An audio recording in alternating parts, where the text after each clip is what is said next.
We're going live. It says going live. We're live. Hi, everybody on the interwebs. Hi, everyone. Hello, everyone.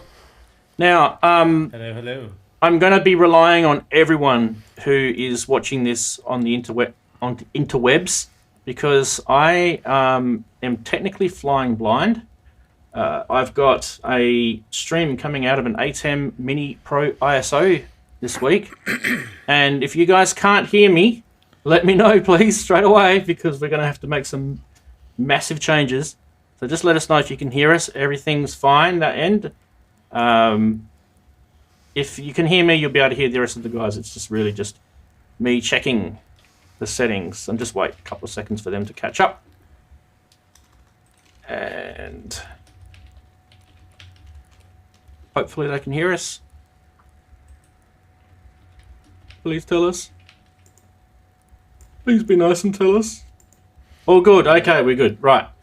I like hearing the all good. He said it's all good. I like hearing the all good. Hello, they can hear us. Beautiful. Awesome. All right. So if you haven't worked it out, we have a new guest here, and you guys will all know him anyway. That's say hello to Marshall. Now, Marshall, just for you, just a bit of housekeeping, I guess. This is the pre-show. So we do I don't know, you probably watched my show before, right? We do a pre-show for about 15 minutes, and then we roll the stinger and the main show kicks in. Now, I only record the main show, and that's what gets snapped up on YouTube as the replay version. And that way it keeps it down to about an hour, because people whinge that they think my show goes for too long. So if anyone ever wants to watch the long version, which is what we actually stream, I keep a copy of that in a secret place, and it kind of hides out on my Patreon site. So for those who take the time to watch it live, get to watch it for free. And for those who are busy, they can watch it through Patreon for $1 a month. I think that's pretty fair. You'll get 4 shows out of that. Right, we have Darren not turning up yet, but he might. So we'll just keep that window black for now. Now, another thing that we are doing here for the first time ever is we are using 2 internet connections here in my studio. I've got one that is kind of like a cable / fiber / copper / God knows what else. Probably a dead cat, a couple of ants. That's one internet connection. And the other one is a fixed wireless, which is a microwave connection. That one is what you guys are seeing the stream on. So technically what that would mean is hopefully it gives me more bandwidth to take the callers in, and you guys should see nice, sharp video from everybody. So right now we've got 4 videos coming in, and basically you guys are seeing 1 going out. So that looks like Marshall looks nice and clear. Let's go full screen on all of them. So we'll start with Darren. His is nice and clear.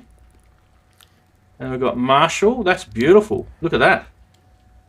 And Andy's right down the end there. Yours is about as clear as you can get with your camera, Andy. So I think the next stage for you is to get a better camera. But that's actually really good. That's probably the best we've had of you. Because you turned your light on. That's got switch the overhead lights on. Oh God. So this is going to be a really, really interesting Feels like I'm sitting under a sun lamp. Hopefully the little A10 Mini. I'll show you guys the A10 Mini. You guys are probably wondering what it looks like. It looks just like a normal A10 Mini, except it's got the word Pro and ISO written on the end of it. And it actually does a couple of cool things that the other A10, the cheap one, doesn't. For a start, it streams. The Pro version also streams. But this one actually also records multi-camera output onto this attached SSD drive here. It has a little 500 gig SSD drive, and it's just a USB-C. Now you can actually you can tell it to just record the main output, or you can tell it to record multiple cameras. It records the 4 HDMI ports plus 2 audio, and it records it into a DaVinci Resolve project. And I've had a look at that today, and it's actually really, really cool.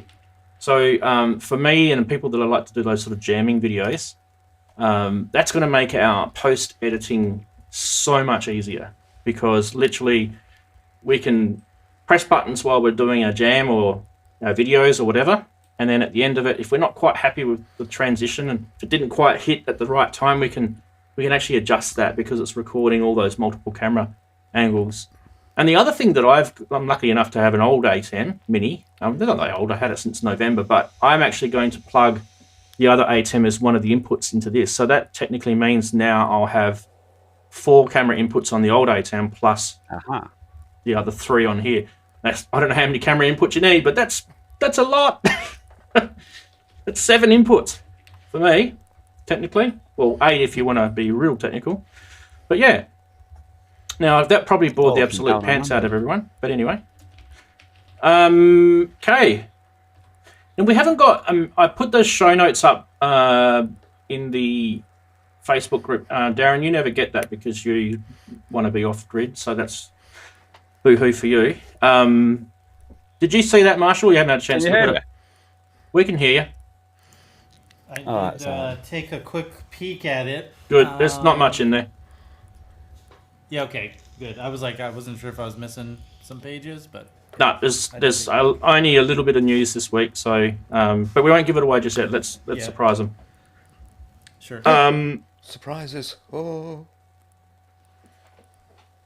Yeah, okay, so... Camera angle, Andrew.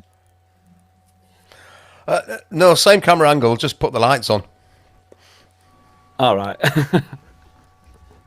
So it's a pretty... Try the new lighting experiment, and that was switching the actual main room light on rather than using a lamp over here.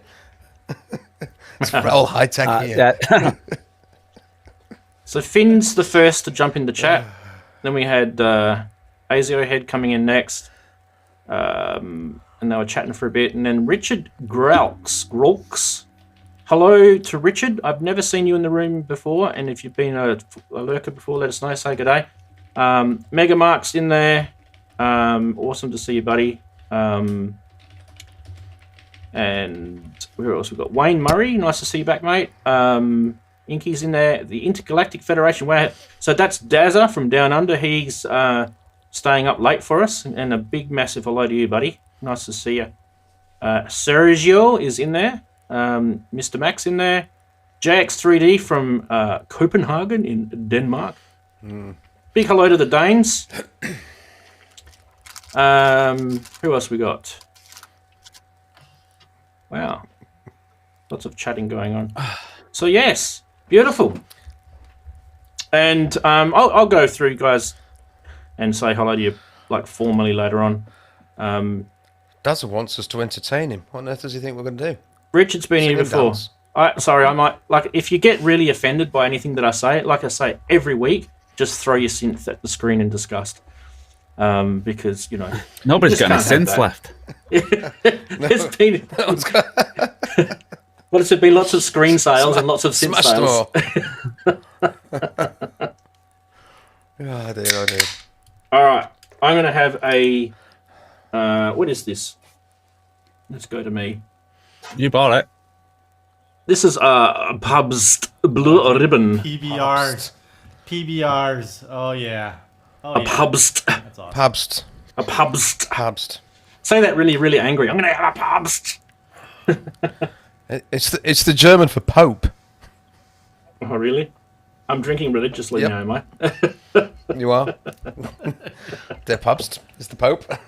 Nice. You know when they say, would you like a beer? And they say, is the Pope Catholic? Well, he was St. Stephen last week. Now you've upgraded. I mean, I usually say there's a bear shit in the woods, but, you know, the Pope Catholics will do for this week. So if it's too early for you, Marshall, you can have a coffee or whatever, mate, at your end of the world. Oh, yeah, I've got my trusty Coke Zero here. Oh, Coke Zero, beautiful. Good morning. Oh, sorry. Wake me up in the morning. Andy's got Carlsberg. And hello, Marshall, nice. by the way. Yeah, it was on offer. What have you got, Darren? What is that? It looks Something like amber. or something. Strongbow. No, wait a minute. Strongbow. Oh, Strongbow. I was going to say mine's amber-ish. It's very light, isn't it? That's nice. It's very light coloured beer. Be careful not to lean into the mic. Look too at my much. face going. It's it's PBR. We used to make fun of that beer actually a lot out here. It's going to look like a drinking show. Yeah, but you know whose fault it is? Oh god, now I'm having a name blank. Yours. No, the guy that does the he does the synth videos, and he first opens up a beer and talks about the beer for about half an hour before he gets into his synth video. What's his name again? Prognosis. Prognosis. Yeah, he was the guy that started it all. Yeah, he's So dude. he's cool. You know, if you're watching, cheers to you. Yeah, and if you're a non-alcoholic person, there is such a thing called non-alcoholic beers. So there's nothing stopping you from doing that. Or you could just have a water if you want to. There's nothing wrong with. There's been plenty of nights where I've gone out with my mates and I've drunk water and they've called me all sorts of names under the sun. But anyway, yeah, Simon the Magpie does get sometimes. Sometimes he gets smashed on. Yes, I've had a big laugh at one of his streams once. I think he goes a little bit crazy when he has a few. He's mental, that Milk, isn't he? He really He doesn't is. need. He doesn't really need the alcohol to increase his personality at all, does he? But his streams, He's you've got to off the watch his scale, streams. Absolutely off the scale, that man. Can you imagine Sam and Simon? I mean, they both went to that yeah. Toman thing together. Can you imagine them in a room? Could you imagine? Both pissed in a room with Yes. synths. I just cannot imagine putting those two together. It would be just mayhem, wouldn't it? How can it It's be just awesome? too much energy. I wanna Far too be- much energy. I'd wanna You'd just be be there. exhausted after 5 minutes listening to them. It would make an interesting spectacle, but then I think I'd have to go and have a lie down. Yeah, I think someone said to Simon once, "Can I borrow a little bit of your personality? You won't miss it." Oh, it was quite funny. It was in one of the comments of his video. Marcus has turned up. Big hello. How's Greece going today, Marcus? Let us know. Big hello to you. What are you opening there, Darren? Have a guess. I know it's you opening something. Yeah, I'm just having some of them again. Oh, yeah. Fish shit. What did you buy? Like a 40-pack of them or something? yeah. Did you? Yeah. But they're so small. I mean, you need about 3 packets anyway. The problem with me is if I ate that sort of stuff, I would be 6 times the size of what I am already, and I'm already 6 times the size of what I used to be. So yeah, I got to stay away from that stuff. I probably shouldn't be even drinking this. Anyway, I have been exercising though. We're kind of, it's like pretty much life as normal here now where I live, and so they've still got social distancing restrictions in public and things like that, but you can go to a football stadium, you can go to a restaurant, you can go to a pub, and so I've been doing a lot of going out on the bike and kicking the footy, that sort of stuff. So hopefully, won't be too much longer, and I'll start dropping some kilos. I think that'll be one of the best things for me this summer. We've got summer coming up, or spring first and then summer, so you'll start seeing me wearing thongs again. You guys don't know what thongs are, do you? So, Marshall, thongs are not what your underwear in Australia. They're actually Okay, flip-flops. because that's what I. Yeah, Okay, because I hear thong, I think underwear. yeah, So yeah. thanks for Just letting me makes know. my eyes Otherwise I water. would've been like, okay.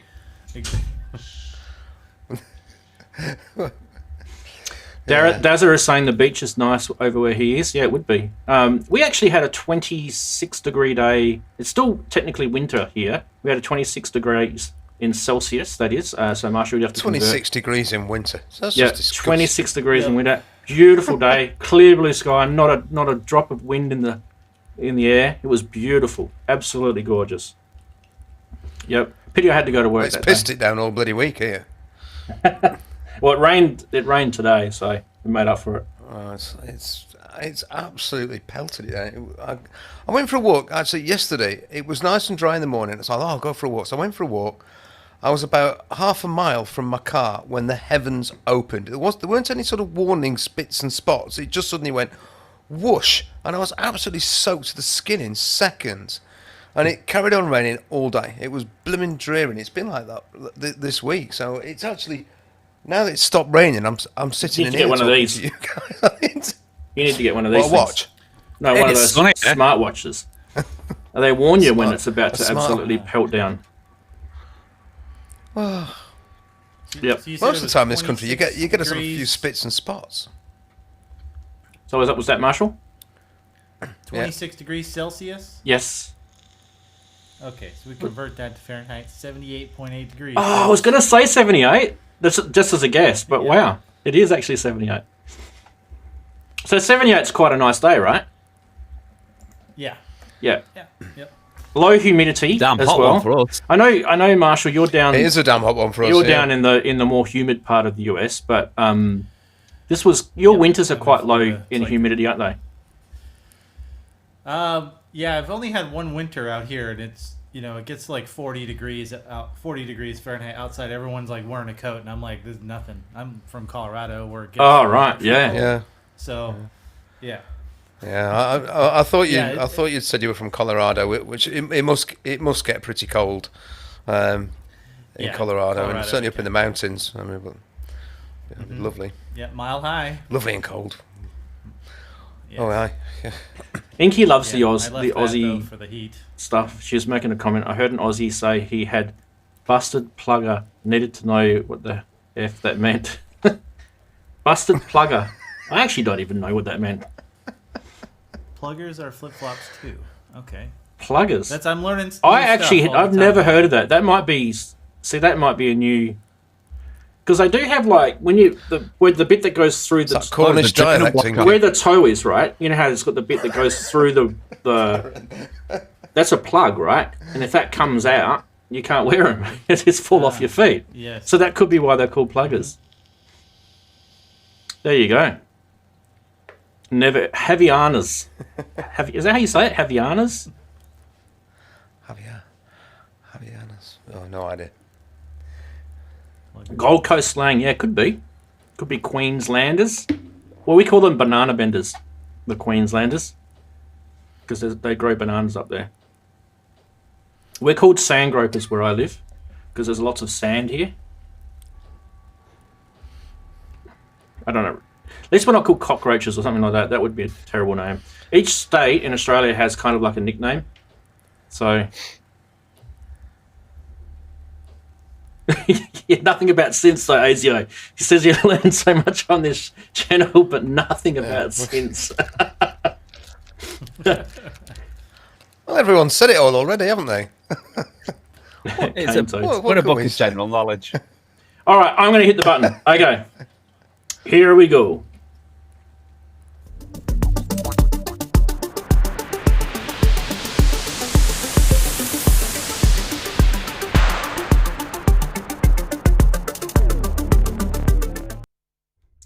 Well, a big hello to you and welcome to Saturday. It's another week has zipped on by and you've arrived at this bizarre show called Ramsey. Well, that's actually me, and we kind of talk about synths and drum machines and sequences and Eurorack and anything that kind of is music tech and geekery, and yeah. So big welcome to you. Thank you very much if you're new for joining us. Please stick around. We do have a couple of cool things that we do regularly, plus we've got a topic each week that we like to sort of cover.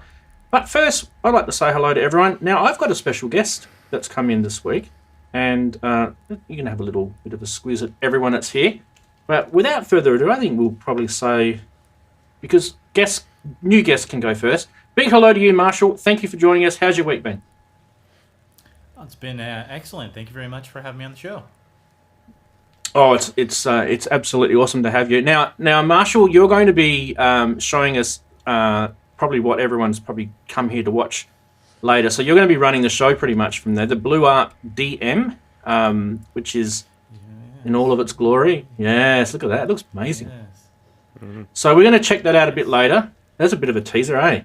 But before we do, we'll probably go around the traps and say hello to everyone. We'll start with Andy. How's your week been? Thanks for joining us again. Hi everyone. Week's been all right. I've been actually trying to do some music. Some of it was all right. Most of it was rubbish. I actually really got annoyed at myself for how much drivel I managed to produce and got really cross. But I've bought something for the studio on Ranzi's recommendation, and it's just brilliant. Let me show you. What'd you get? A shaver's brush. Absolutely brilliant. I never thought about this before. You can just give everything a nice clean, and all the dust comes away, and it's just... Oh, it's fantastic. I wish I'd had one years ago. It actually does a good job, doesn't it? That was, Ranzi. Yeah. Yeah, thank you for suggesting it. It was. It cost me a whole princely £3.99, that did. And the good thing about it is you can just leave it lying around there. So I just leave it there, yeah. Give it a quick flicker of it. Oh, I get my pinny on and do a bit of dusting. It's lovely. Get your pinny on. All right, on that note, we'll go to Darren. How you going, Darren? How's your week been? Thanks for joining us again. Yeah, it's been good. Busy, very busy. As you can see, I've not got any 12 inches up because I've been doing this side of the desk again. Right. And then... Oh, you've got the yellow bits there. Writing... Yes. Yeah, and then writing that little mini album, which I want to make as a CD from the track that I did last week, and then realised that I haven't got a track to go out tomorrow, so I've been scrabbling around looking for some old stuff to try and bring back up to something decent to go out tomorrow. So yeah, I've been quite busy. Awesome. I actually do like the way you've set your stuff up there. We'll probably come back and have a bit of a chat about that because I can see a couple of new changes you've got there. But definitely got my Waldorf setup. Got my gas meter sort of flopping about at the moment, that's for sure. Right, and so that's everybody here that's video called. And we've also got a bunch of really awesome people, which we call the live chatties, and they're in the chat room. I've said g'day to them before, but let's just do it again just for formalities, because these are really important, these people. Starting off with Finn, awesome to see you. First in the chat room today, Azio Head, good to see you, mate. I'm going to scroll. Richard Grolks is here. Megamark is here. Inky's here.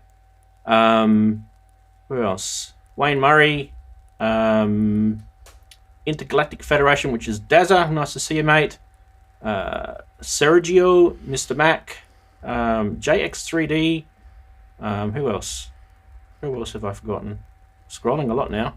By the time I get to do this, it just scrolls forever. I know there's more people that have jumped in since then. Who else? Well, Marcus is there. Marcus from Greece. Awesome to see you. Now, I know you guys have probably heard me say this before, but this is for the main show. This is for the replay. So, IP is there. I think IP might be new. Yeah.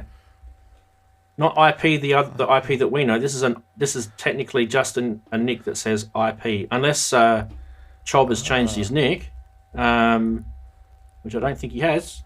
And then also got Marco Petrovsky as well, who's just snuck in just before I was about to change the screen. So a big hello to everybody there. Marco Petrovsky. Yeah, it is a new one. So you guys can see yourselves just there. Now, another thing I wanted to introduce you guys to is something new that I'm doing in this stream. So hopefully, cross fingers, nothing breaks. And that is that I'm actually streaming from this box today. So the stream is going out. You can see it says on air there. Probably shouldn't go near that button. Probably shouldn't touch that. This is the new A10 Mini Pro ISO. Yeah, take the stream off air. Now, what I'm trying something new. That is that I've got the 3 video callers coming in, and hopefully it keeps the quality of the video callers video. How else do you say it? The video callers video in as much good quality as you can. And just having a look at Marshall. Marshall's coming all the way from the US across to Australia and then back out to you. And these 2 gentlemen are coming from the UK across to Australia and back out to you. So I reckon it's actually, in my mind, it actually seems clearer. But let us know in chat if you feel that looks a bit clearer and more stable this week. So what I'd be really, really keen to see is when Marshall gets his hands on his little BlueARP and we're going to hear some sounds from his end, and we'll see how that translates through. But before we do, we've got some segments to get through. And if you're new here, you're about to be probably disappointed. Let's start with this one. Yes, you've reached the end of the internet where they say stranger things may happen. And actually, this is where we kind of scrounge around and find memes that you may spit your beer out. And starting with this one, Bob's cable management was amazing. Sadly, the patch was crap.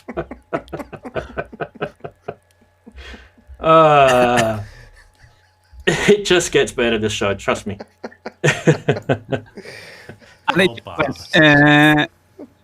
Don't you wish you had like a digital processor on that synth so that you could actually saw the patch? Oh, dearie me. All that, and he got a sine wave out of it. He got a sine wave, yeah. Right. Next one. Or the fart sounds. We'll talk about fart sounds last week, didn't we? Okay, we have got this one. Oh, this one's crazy. Okay, so I'll do it for you. So DJ Ricky's in the house. We could sorry, I'm trying to keep a straight face here. Sir, I'm not a DJ. I play synths. Can you spin the new beat in your new next set? I'm not a DJ, dude. You know where I can scoop some Moby or Molly? I think it says. I am not. And he turns into the Hulk. DJ. And then what? Let us know in chat if that's happened to you. Maybe not quite turning into the Hulk. Yes, but, it definitely has. It definitely has that one. But people, when I've done a gig, people used to say things. Oh, I love it. I love it when you're DJing, Andy. I said, I'm not a DJ. I've just played live. I've just stood there with a stack of synths, drum machines, a chuffing Atari ST computer, and you're calling me a DJ. I'm not a DJ. And so I 100% identify with that. I probably also used to go slightly green around the gills, and my eyes would start to bulge as well. Turning into the Hulk. Well, speaking of you, Andy, so the best thing then for when playing live. I think you bring the box on stage and just go. I think you brought this one in, Andy. Speaking of you. Hermatten Holt Heinen Ranta. So what's the going with this? It's rude, is it? Okay, so I'll probably just get pinged, will I? Yeah, unfortunately, well, the German einen herunterholen means, well, it can mean two things. It can mean to fetch one down from the top, which is what he's obviously just done. He's just lifted one of those boxes off the top. Or it can mean to, well, it's a sort of form of a word for masturbating, really. So to bat one out. So it's the double meaning. I just thought that I thought that was funny, but I guess you need the German, I suppose, for it to really work. So if anyone's picked up on that one yet. To fetch something down from the top is a euphemism for, well, self-pleasuring. And what is that Akai? A VX? That'd have to be like a video recorder, surely. No. It's a little analog synth mod. Is it a little analog synth? A VX 600. Right. Yeah. Right. Let's get it off the screen before anyone spits their beer out. Okay, what else have we got? We have got one more. No, that's not it. We have this one. Yes. This one I thought was... this one is kind of a bit of a hint to what might be on next week's show. But everyone said when the TX7 came out, and then Michael Bolton is the reality. Dearie me. Oh my god. They just get, Question is, worse. which would you rather listen to? Dear me. I'd really struggle to answer that one. Now, I am going to admit that I'm not responsible Robbie's for in the these chat. memes. Robbie's in the chat. Sorry, Robbie. Now, Robbie, I purposely didn't put that on next week because I knew you'd get angry. And Jamie's. If you like Sparkle Bomb, that's fine. Well, we shall persevere on to the next segment. I think we do have some news this week, so let's hit the news. Not a lot, but it'll do. Now, starting with the news this week, we have news from Arturia that they've brought out a new version of the Microfreak, which is a vocoder edition. Now, this is going to be kind of like a limited special edition. You can already see that they've done a new paint job on it. There's a gooseneck microphone you can get with it as well. So, but if you've already got a Microfreak and you're thinking, I don't want to have to buy another one just to get the vocoder, well, you're in luck because there's actually a free firmware update. And you can download that, I believe, now. So try it out. But you won't get the new paint job, but you'll definitely get the vocoder features in there. There's a new 16-band vocoder engine, and there's a bit more. I do have a video, so we should try that out. Hopefully that works, including the YouTube warning there.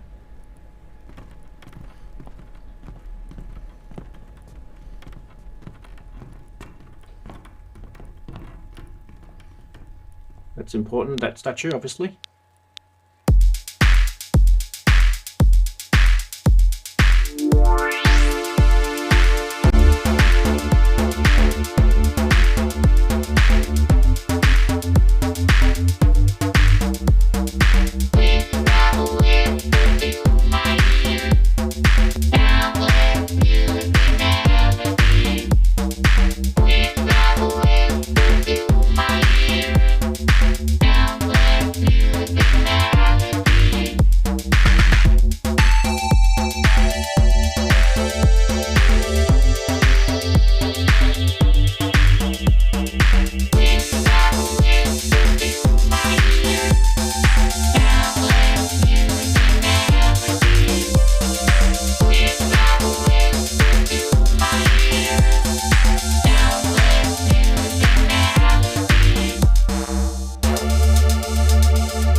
Alright, who was that dude anyway? The guy that was projected on the back wall. Anyone pick that out? Yeah, I have no idea who that is. Yeah, it looks a bit like me with the big fat face. Anyway, so we should keep going on. Is anyone interested in the Micro Freak Vocoder Edition? You can grab one soon. They're going to be priced at €329. Like I said before, you can update your existing Micro Freak to firmware 2.1. It's available now as a free download. You can just get yourself a gooseneck microphone and plug it into the back and it will work. But you can also purchase the actual gooseneck microphone that comes with the Vocoder Edition from Arturia as well, separately for €29 as well. So there you go. Now, should we have a quick look at their website just to see if there's anything else that we missed? Let's do that. And we get rid of this. There we go. So it's all the information is over here on their website. I actually really like this design that they've come out. It's kind of white with some nice decals across it. It actually looks really, really nice. And you can see there's the link there if you already own a Micro Freak. And there's that dude on the back. Yeah, I don't know who he is. No one's told us in the chat yet. That's Arturia's product engineer. Okay, fair enough. We've just insulted him. Arturia will never use me anyway, so that's fine. That's what the gooseneck mic attachment looks like on the back, which I thought was quite interesting. But yeah. What do you guys think of the new Micro Freak Vocoder Edition? Anyone want to have a comment about that? Cool, I guess. Yeah. Let's go with the Micro Freak. Let's go with Marshall. PCB keyboard thing on there is not my favorite thing, but I didn't know that they even had an audio input on that. I thought that because that was one of the things that, like, when that came out, I remember talking with a couple guys about it, and they were like, it would be nice to have an audio input to run stuff through the filter. So it's like kind of a magical hidden feature all of a sudden showing up on this thing, which is cool. Yeah, maybe it doesn't. I don't know. Actually, someone can tell us in the chat if they've got a Micro Freak. Does it have an audio input on it? Apparently, it was always there. On the headphone socket on the original Micro Freak, it's actually a three pin tip ring sleeve socket. So it was always there, but it just hadn't been enabled. So the software update on the Micro Freak now enables that part of the headphone socket, if you get me. So that gooseneck thing, which fits in the back, is enabling the microphone, and you can use the little sort of Apple earbud things with the microphone built in as well. Apparently they will work too.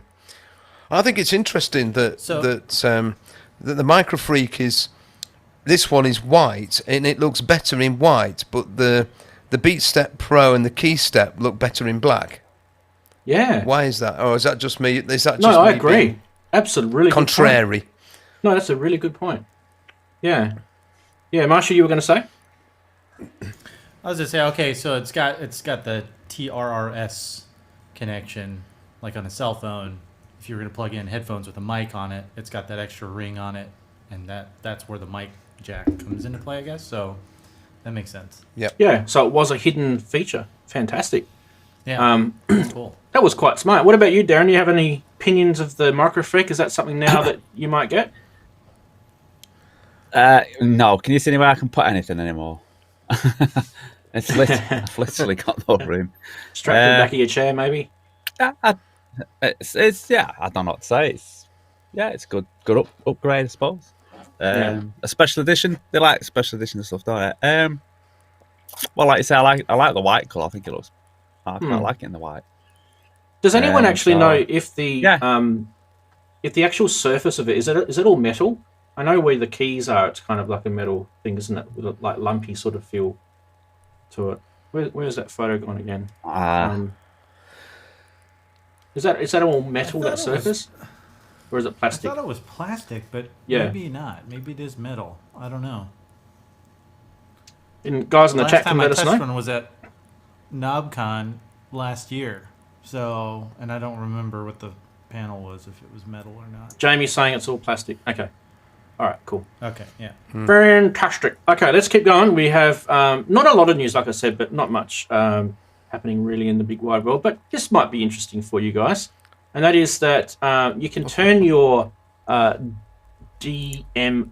DM6 desktop or DM12 desktop or DM6, DM12 keyboard edition into a Juno.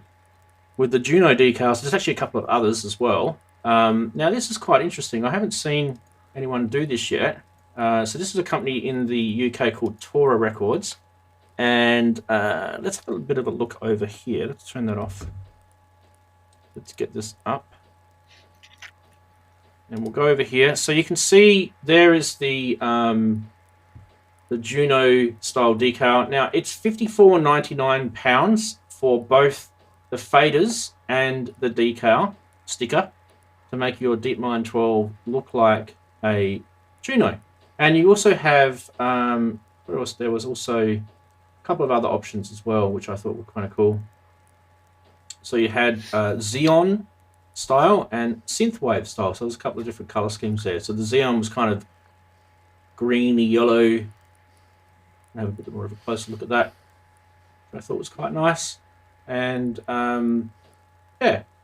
anyone. So if you just want to get the sticker, it's only £19.99. But if you want to get the fader and the decals, it's £54.99. Anyone interested in upgrading their DeepMind 12? Do you have a DeepMind? I've got a DeepMind 12. Yep. Yeah. Would you do that? Would you like to do that? See, I haven't got one, so I don't know what it looks like for, whether I want to. I don't know. I kind of like the way it looks already. Tell us in the chat if you'd. There it is again. Would you upgrade your DeepMind 12 to look like that? To me, that doesn't quite look like a Juno. The sticker part does, but the faders don't. No. Well, the blue and the red is 106, isn't it? Yeah. The blue and the red is 106, the actual livery, but the actual faders were grey, weren't they? They're grey or white, weren't they? Yeah. I'm sure they weren't red and blue faders on the Juno 106. What are they on? It makes it look a bit more lively. What are they on yours, Darren? They're black, aren't they? Yeah, they're black with like a white stripe just along the top. I don't know if you can see. Yeah. It's good. Yeah. Let me move that way. Yeah. I don't think you can see them, but yeah, they're black with a white stripe on. So if you got this kit and you didn't get the faders, you would actually have a pretty closer look, because the faders on the DeepMind are already black. So there you go. Yeah, I think it looked better because there's too much red and blue faders there. Yeah. And it would help maybe a little bit with just quick glance at the synth, having the different colors there, but I think it looks better by the way it came.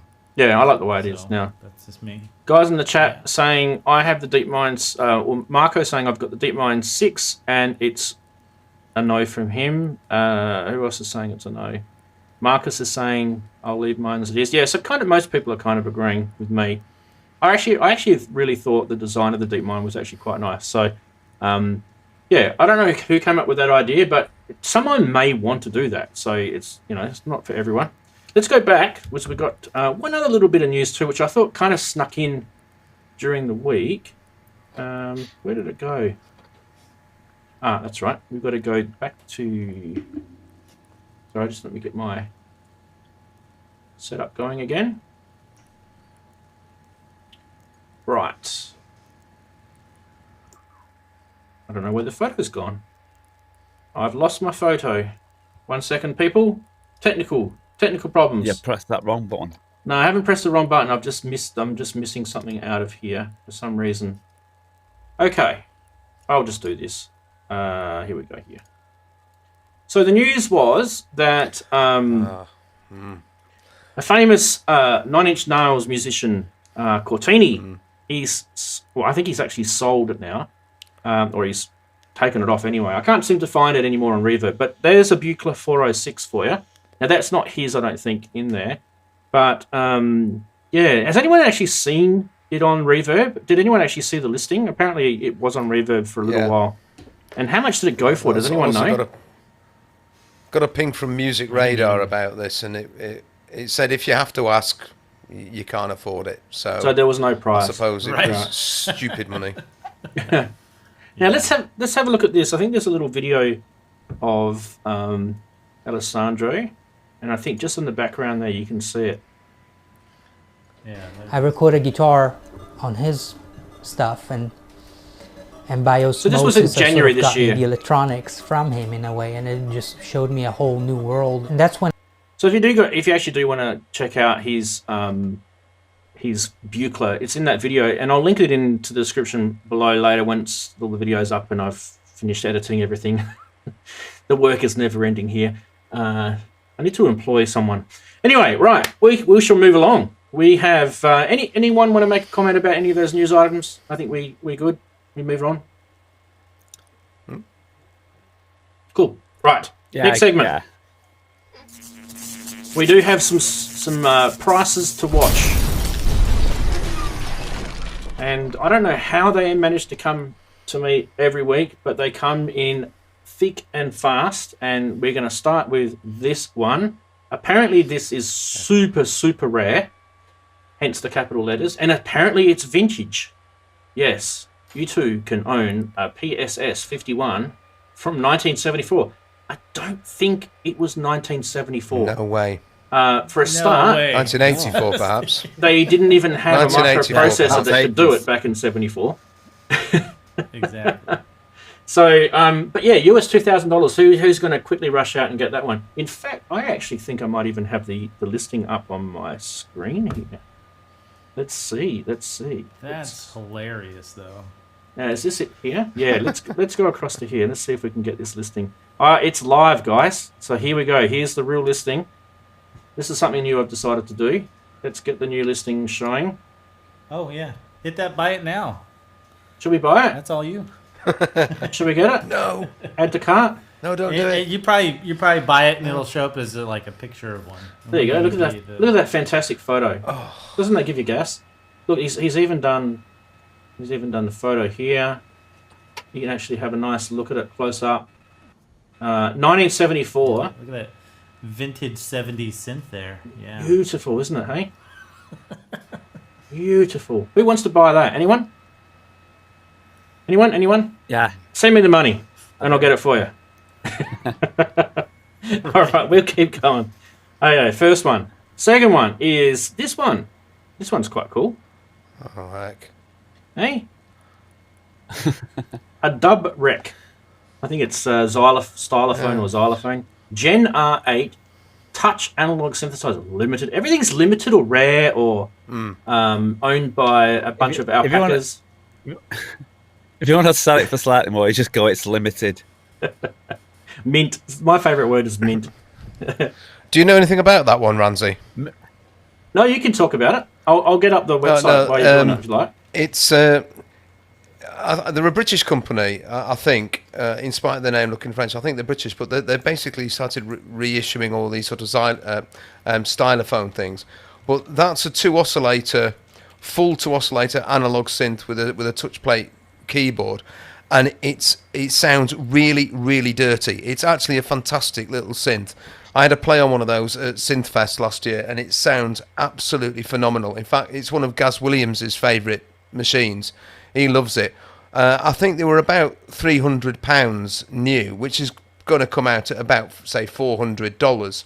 So it's not a huge amount over the new price, but it's still more than you would really pay for one, because you can get one new for less than $599. So this is not limited at all, is it? No, it's a fantastic thing. It's built like a piece of Russian military equipment. It's really, really heavy. It's a fantastic thing. I mean, I wonder if there's anybody in the chatties who actually might have one, because there's plenty of them out and about there. So it just might not have made it to Australia. Nothing makes it here, mate, except convicts.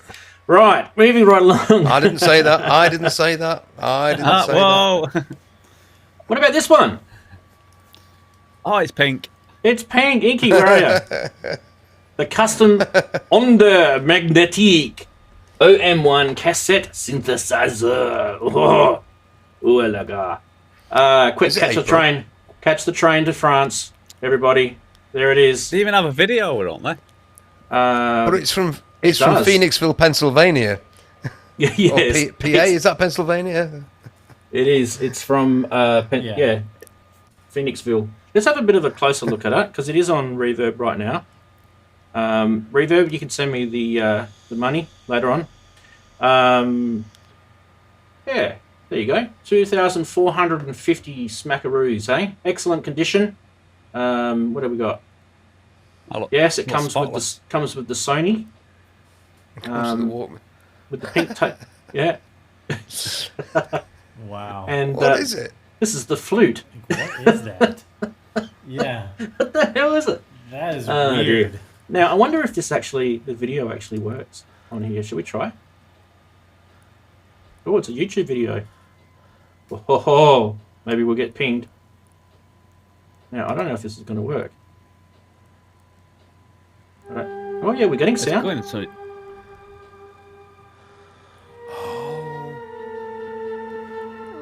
Oh, that's beautiful. That's right.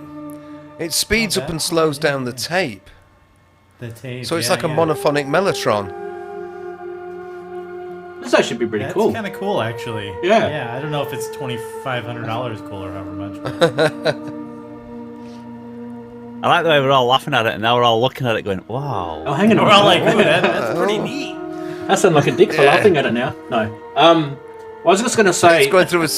It's going through a Strymon and a 1,001 Euro rack modules to make anything it sound sounds good. Like yeah, but we did show something similar to this. I think on my midweek MIDI show with Andrew Mee, who you guys might remember. He's the MIDI guy that comes on every now and then. Now he actually showed a tape thing like this. So and it definitely wasn't $2,400 that's for sure. Anyway, I thought that was interesting. I think that's all we have.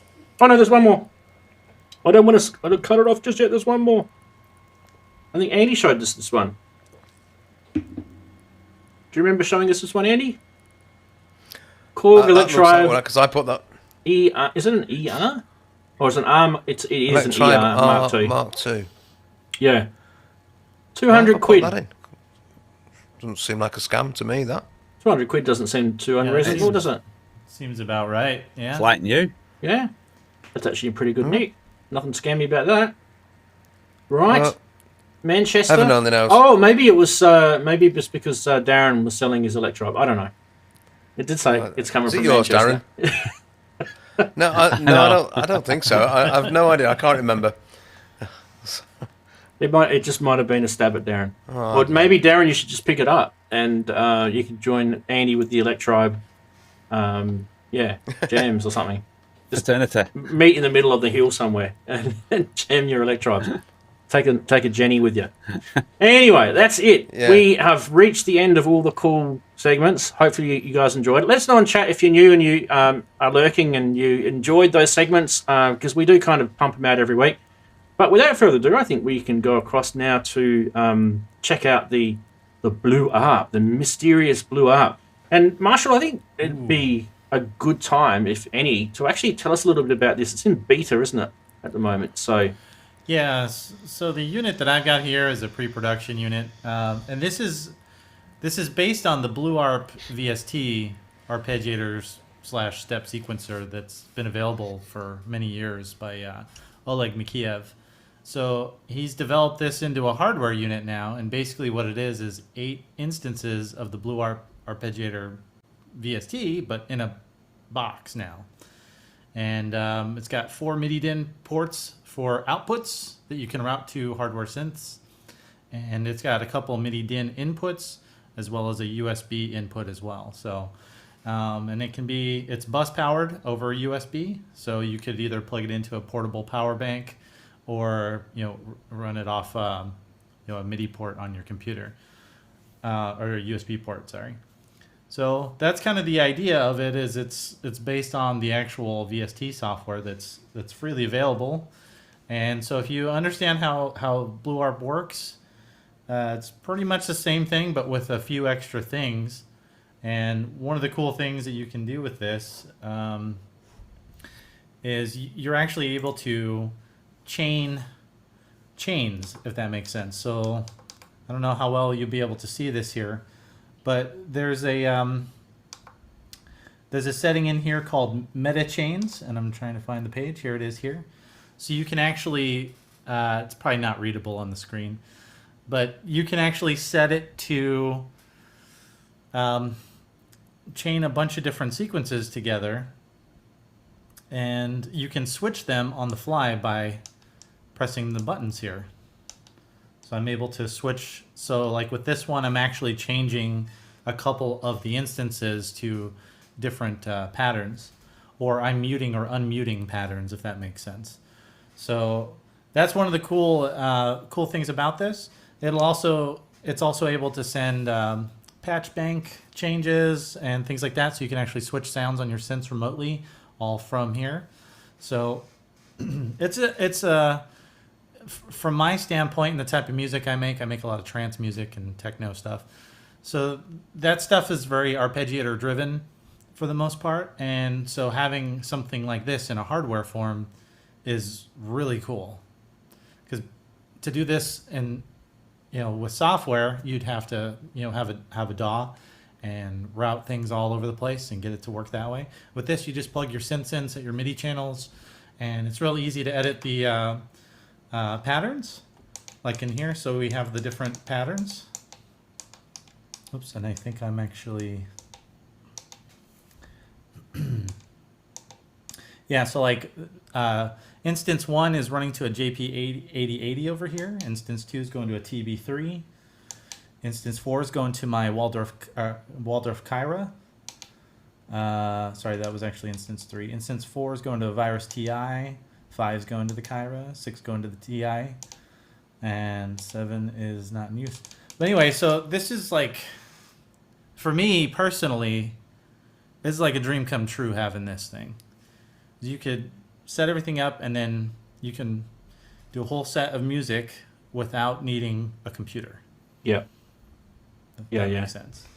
So this is just beta firmware.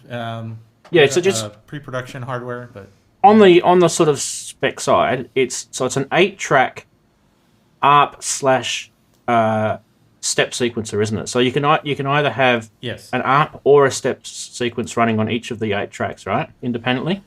Correct. Okay, yep. Cool. And so where does this 8 timbres, right? So yeah. So and are they at all? Is there any sort of inbound MIDI that you can control these from, or is it all just sort of outbound?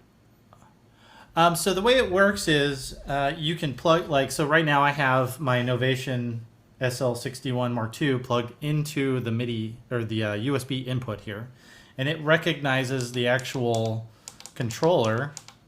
Let me find the page for that. Right here. So it notices the SL Mark II, and I've used like a key step, my Arturia key step as well. Yep. So that's cool. So you just plug it in, and you've got control. And what happens is, if you press keys, whatever chords you press or whatnot, that gets sent over and triggers the arpeggiators or sequencers. And the way it works is it requires you to input some kind of note on, note off commands. But you can also map controls, like these sliders here on the controller. I can map those to do things on the synths. So BlueARP will translate the MIDI CC over to the appropriate parameters. Yeah. So it's kind of cool. a MIDI router as well.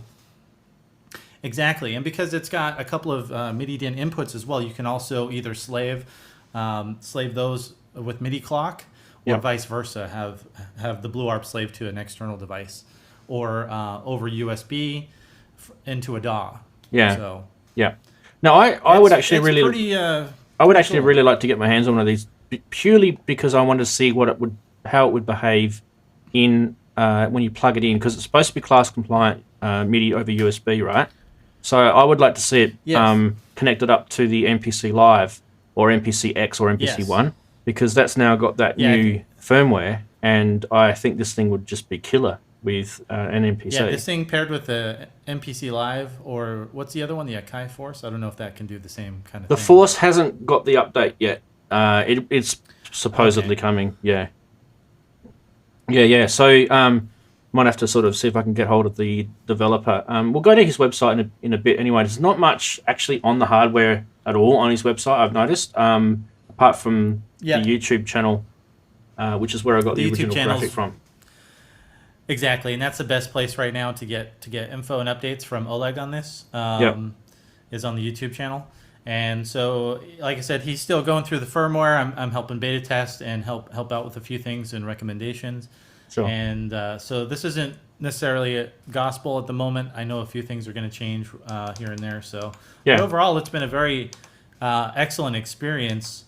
And again, like I said, for me personally, this is like a big upgrade for as a live performance tool, and that's what it's designed to be. Obviously, is a performance tool. All right. So do you want to give us a little bit of a demo with it? Is that okay? Sure. Fantastic. Yeah. Let me. Hopefully I don't mess up everything here. So yeah, let me give it a try. Now do you have the stereo thing enabled? I wasn't asked to enable it. You might have to re-enable it, which means it'll probably reconnect you. Okay, Let's just get. How do I do that? It's the little cog on that little toolbar, and then hit that, and then click the 4 stereo. Yeah, it's set to 4 stereo. Yeah, it is. Okay, beautiful. Yeah. All right. I'll shut up and we can do a demo. Beautiful. Cool.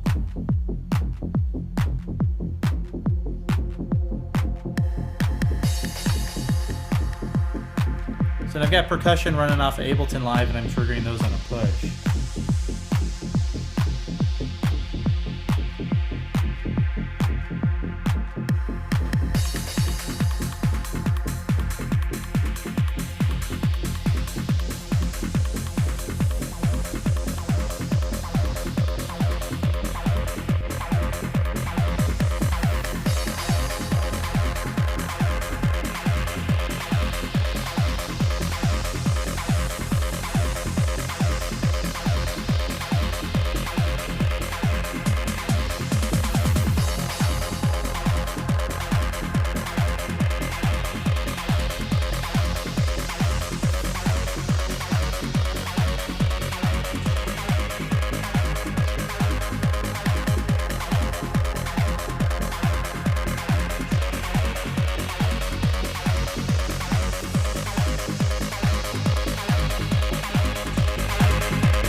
Not hearing my virus going off here, but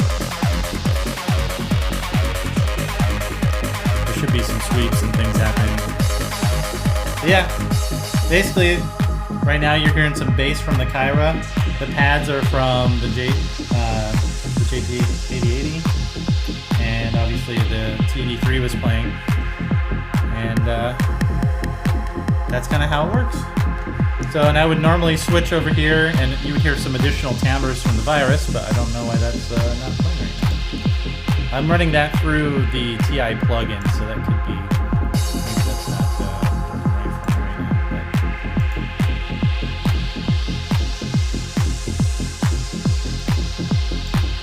now. Anyway, I just pumped a bit of gain on your because when the music was playing, your voice is fine, but when the music was playing, I just pumped a bit of gain on it just to.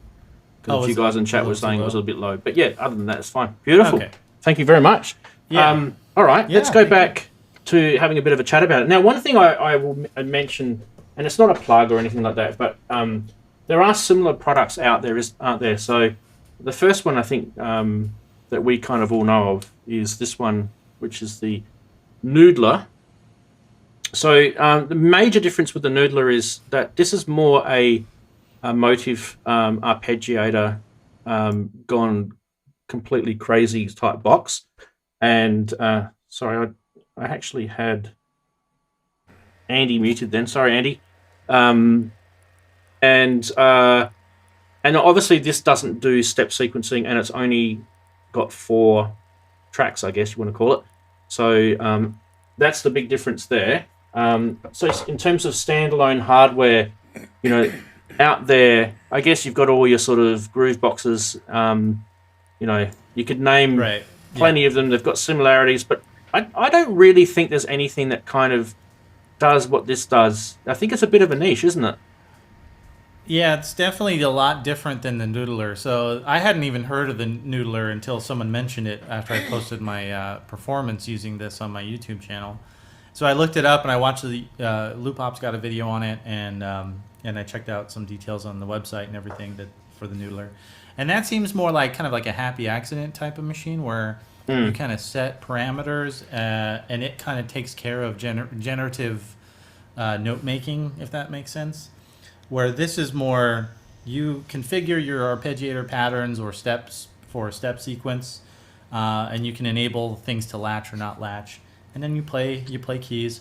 And you can also transpose certain keys to do different things or stay within different scales. So you have a lot of granularity within this to do some really unique things and that I haven't seen implemented in hardware, you know, other than maybe some editable arpeggiators within other synthesizers. But again, those are, you know, that's one arpeggiator for one synth kind of thing. This will do up to 8. Yeah. So, and it helps keep everything in time and like all these other potential issues that you might have doing things like that. It's all taken care of with this. So now with the actual live part of it, so does it transpose across all the tracks and things like? Does it do things like that? Yeah, you can, and I think part of that would be setting up your chains and then within some of the other parameters in here to transpose certain things. Yep. Okay, so is the transpose like you have to pre-program the transpose, or can it actually literally shift what's happening on that track at the time? That I have not tried, so okay. I don't know for sure if that's possible in real time to do that. Yeah. But I know that you can definitely create patterns and chains and then switch them to transpose that way, if that makes sense. Yeah. Yeah. So that kind of is one of the sort of the big kind of game changers with a lot of gear, and like for example, even on the MPC, you know, you can transpose on an MPC, but it's not as intuitive. You have to sort of hit a button and then twist a knob to, you know, select the amount that you're transposing by and let it go. And you know, there's things that you can like the Noodler can transpose, and you can actually just put a keyboard in and press a note on the keyboard, or the whole thing will transpose to the note you're playing on.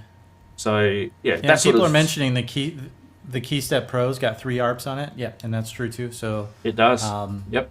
Little different implementation with how that works, obviously. But yeah, that's and also you can transpose as well. Yep. And I think the Beat Step Pro has 3 ARPs on it. Well, technically it has 3 ARPs on it as well. It has three tracks on it and 1 3 live tracks, but ARP. I one live ARP, ARP, 1 ARP. Okay. Yeah. Yep. Yeah. That's probably the closest thing to what this actually does. Yeah. I think, but this is still a lot more specific and able to control a lot more hardware at once. Yeah, it's actually really, really cool. I like how it's got the 2 screens. So, do you want to just give us a bit of a shot back with the 2 screen and just kind of give us a rundown why there's 2 screens and what they're kind of used for? I think it's because the interface, and again, this is modeled. The code base, from what I understand, is the base code is the exact same as the VST. So you can actually use patterns and things from the VST version and bring them into here. So up here, you've kind of got the different levels. This is kind of where you would actually edit your ARPs and your steps. So, and I don't know how well you're going to be able to see that on there, but this is just like the BlueARP interface on the computer. Right.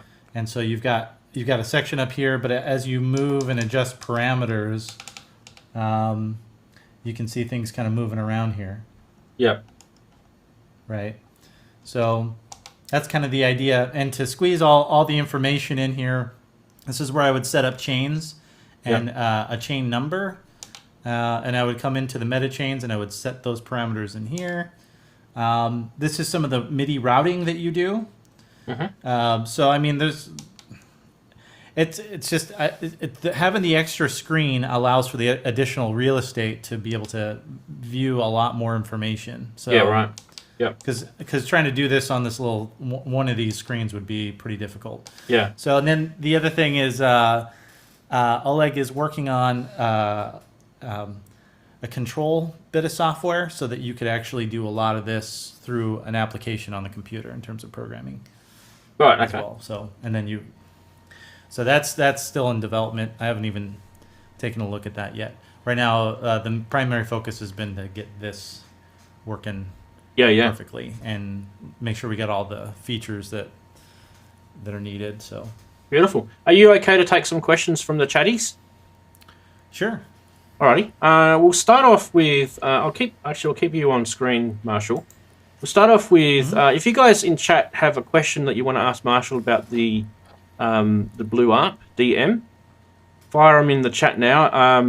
Now, starting off with Grey Wolf 2004 RU. Great, Nick. Hi, gentlemen. Marshall, can you leave one instant active and play some of the factory bank patches to give the idea how the ARP works?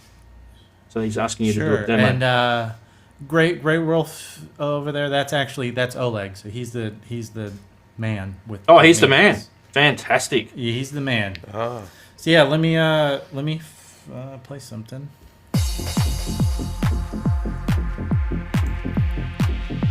And let me go in and let me mute some of this stuff here.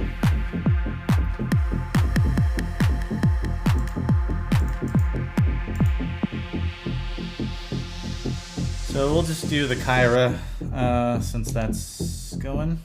So then you can see in some of these pages, it'll actually show you what the keys, what is going on in the different steps. Yep. Oops, let me back out. So to change the programs, we go up to here. Well, actually, I can change it up. Sorry, it's hard to see where my little cursor is. There we go. Okay, so I'm on like program 84, but I can change these around. Right, gotcha.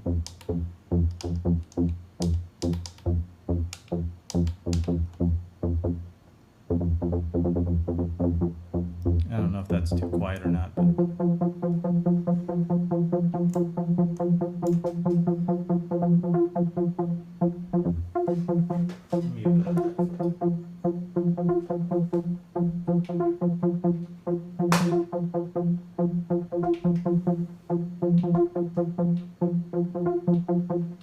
So if Grey Wolf's in the chat, got another question while Marshall's just getting that set up.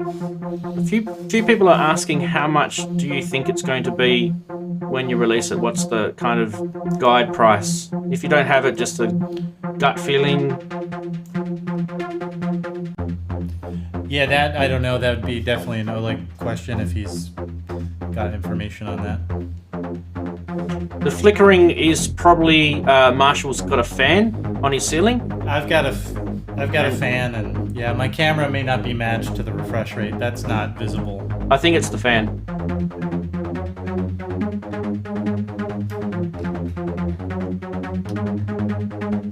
Jamie from Geosynths is saying, will there be a HDMI out for viewing on a larger screen? That's currently not built into the hardware at all, so that would not be possible unless there was a change to the hardware.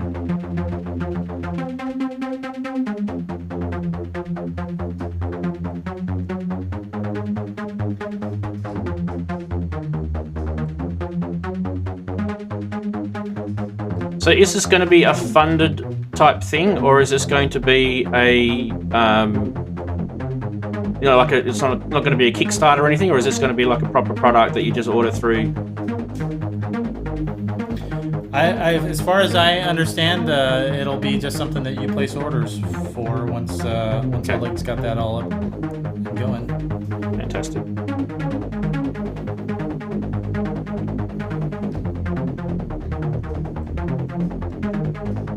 That sounds good.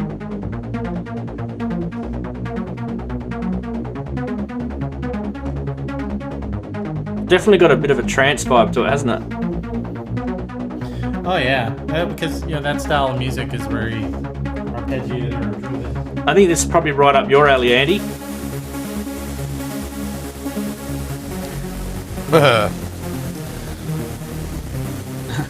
I'm really quite interested in this, very much so. Yeah, this is super cool. Yeah, well, I like my apps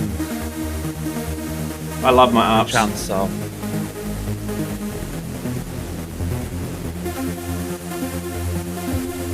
AZO head saying, wait for the drop. Right. Gotta have that noise sweep through the filter. Yeah. So there's like up to 128 different programs in here, Wow. and again you can chain all these and. Oh, there was some craft work there for you. Beautiful.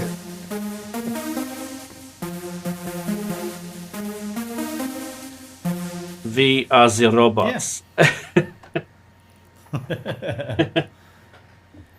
Yeah, it's super fun, and once you wrap your head around programming your different patterns and having a good time playing, and it's super fun. Like, I've spent a lot of time with it already, and I think it's one of the coolest additions.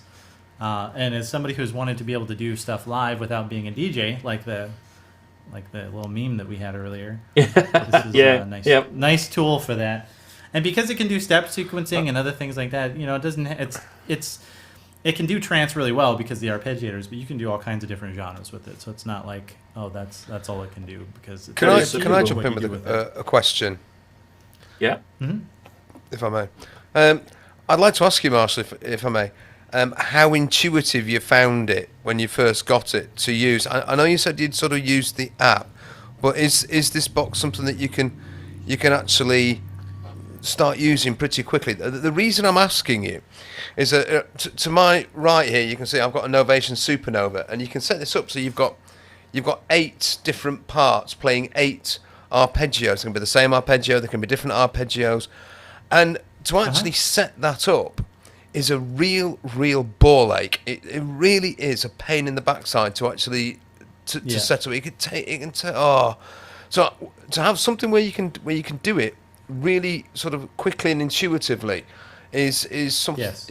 Yeah, if it's quick and easy, I really feel the appeal of that. If it's something where I've got to sit down and sort of like start thinking in hexadecimal, then literally, it's as simple as I can kind of show a little bit. Like, it's as simple as coming into your steps page after you've connected up your gear here, and literally there's already baked in programs, and so you can just literally change these around, and you're off. I mean, and to scroll through instances, you've got quick access to that with these 2 buttons here. So it goes up to 8, and you can rename all these. It's real fast.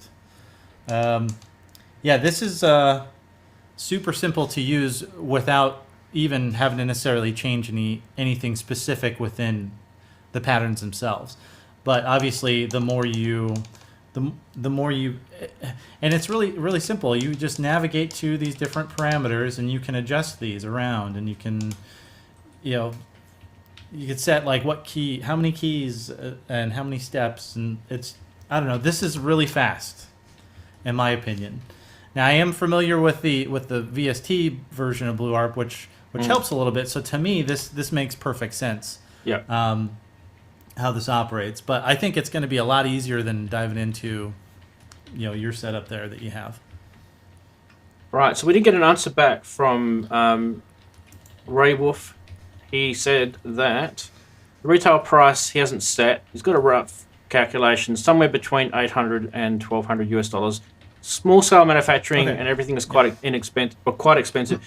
Yeah, guys, you got to remember this sort of stuff. Like, it's not like Behringer, where they've got like a massive factory in China with all the tools and people, and they're just churning out gear all the time. It's just one guy, and he's converting something that he's had in VST format and he's making into hardware. I think it's a brilliant project, absolutely brilliant.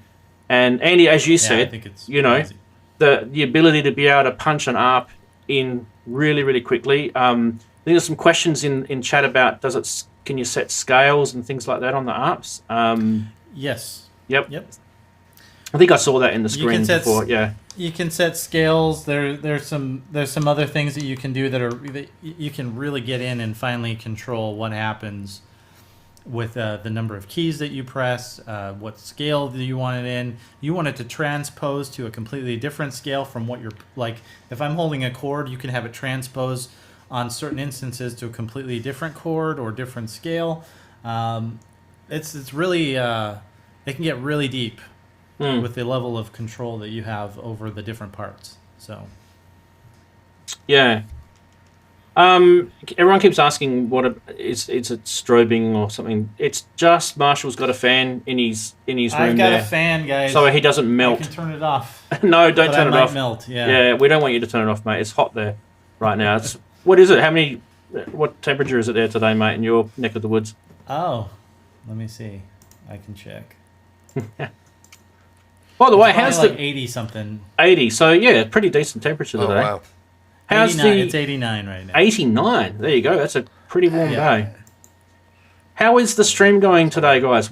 I know it's just really sort of off topic slightly, but I am keen to know. We've been going now for an hour and 17 minutes, and it technically hasn't balked yet. But for those who are watching, I'm streaming from.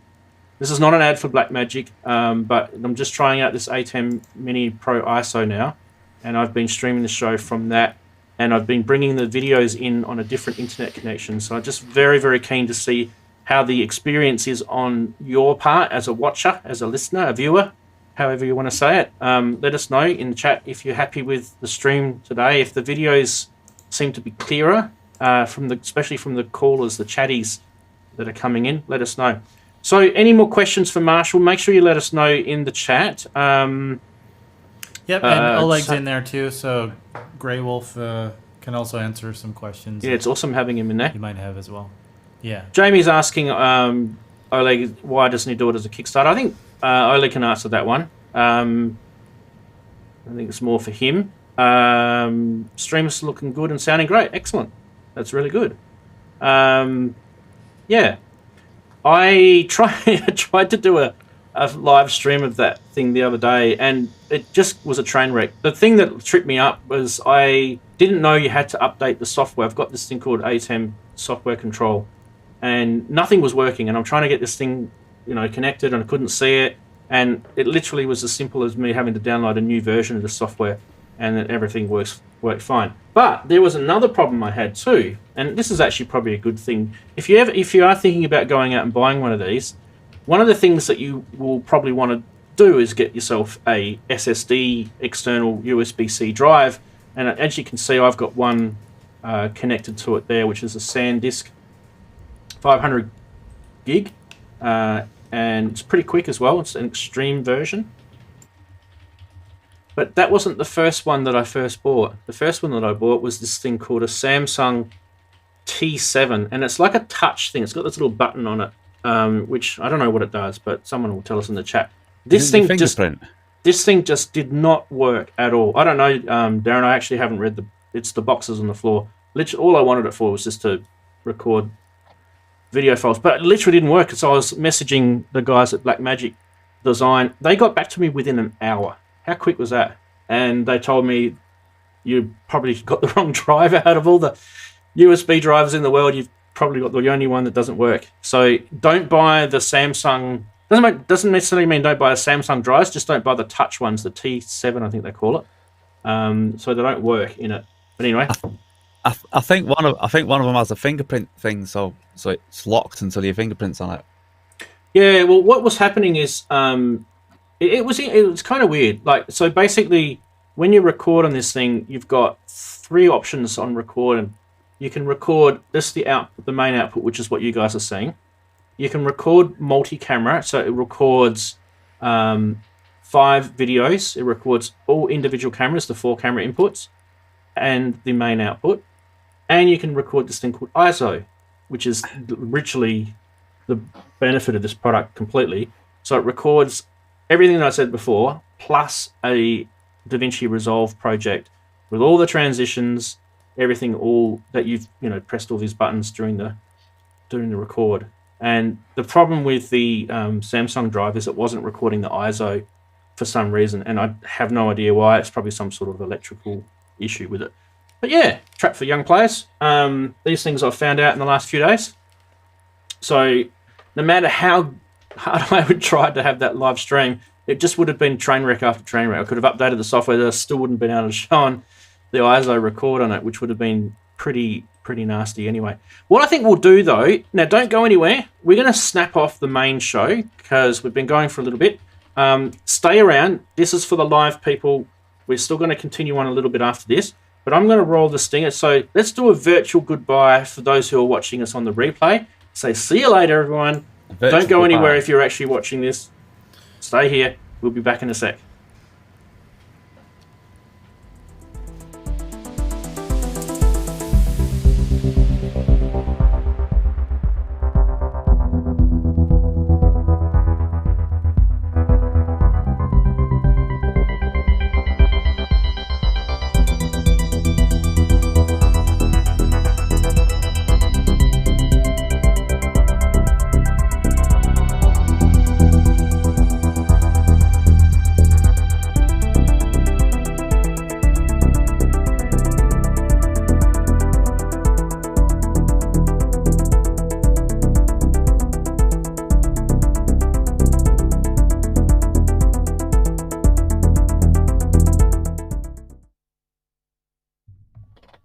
We are back. Hello, everyone. Hope you didn't go anywhere. I noticed that there are a few people that disappear when I do that, Marshall. It was quite funny. Even though you say, don't go anywhere, they still disappear. Yeah. Stand by. We still have live content for you. It's funny, though, because the post-show, a lot of people say to me on socials that they actually enjoy the post-show more than the main show because it's less structured, less rigid. It's more, let's let our hair down and let a few expletives out. Right. Yeah. Right. Go and get some more drink. Whatever. Anyway, silly now. We can be silly now. Okay, so Eric's in Grey Wolf has in chat said he does this as a strong hobby project and he has a good day job, so he's still he's got to do all the R&D and everything himself. If demand for it is high, he'll consider crowdfunding, but he thinks it's a very niche device and it won't sell in the thousands, so it'll be small sale manufacturing. I think he might be surprised, actually.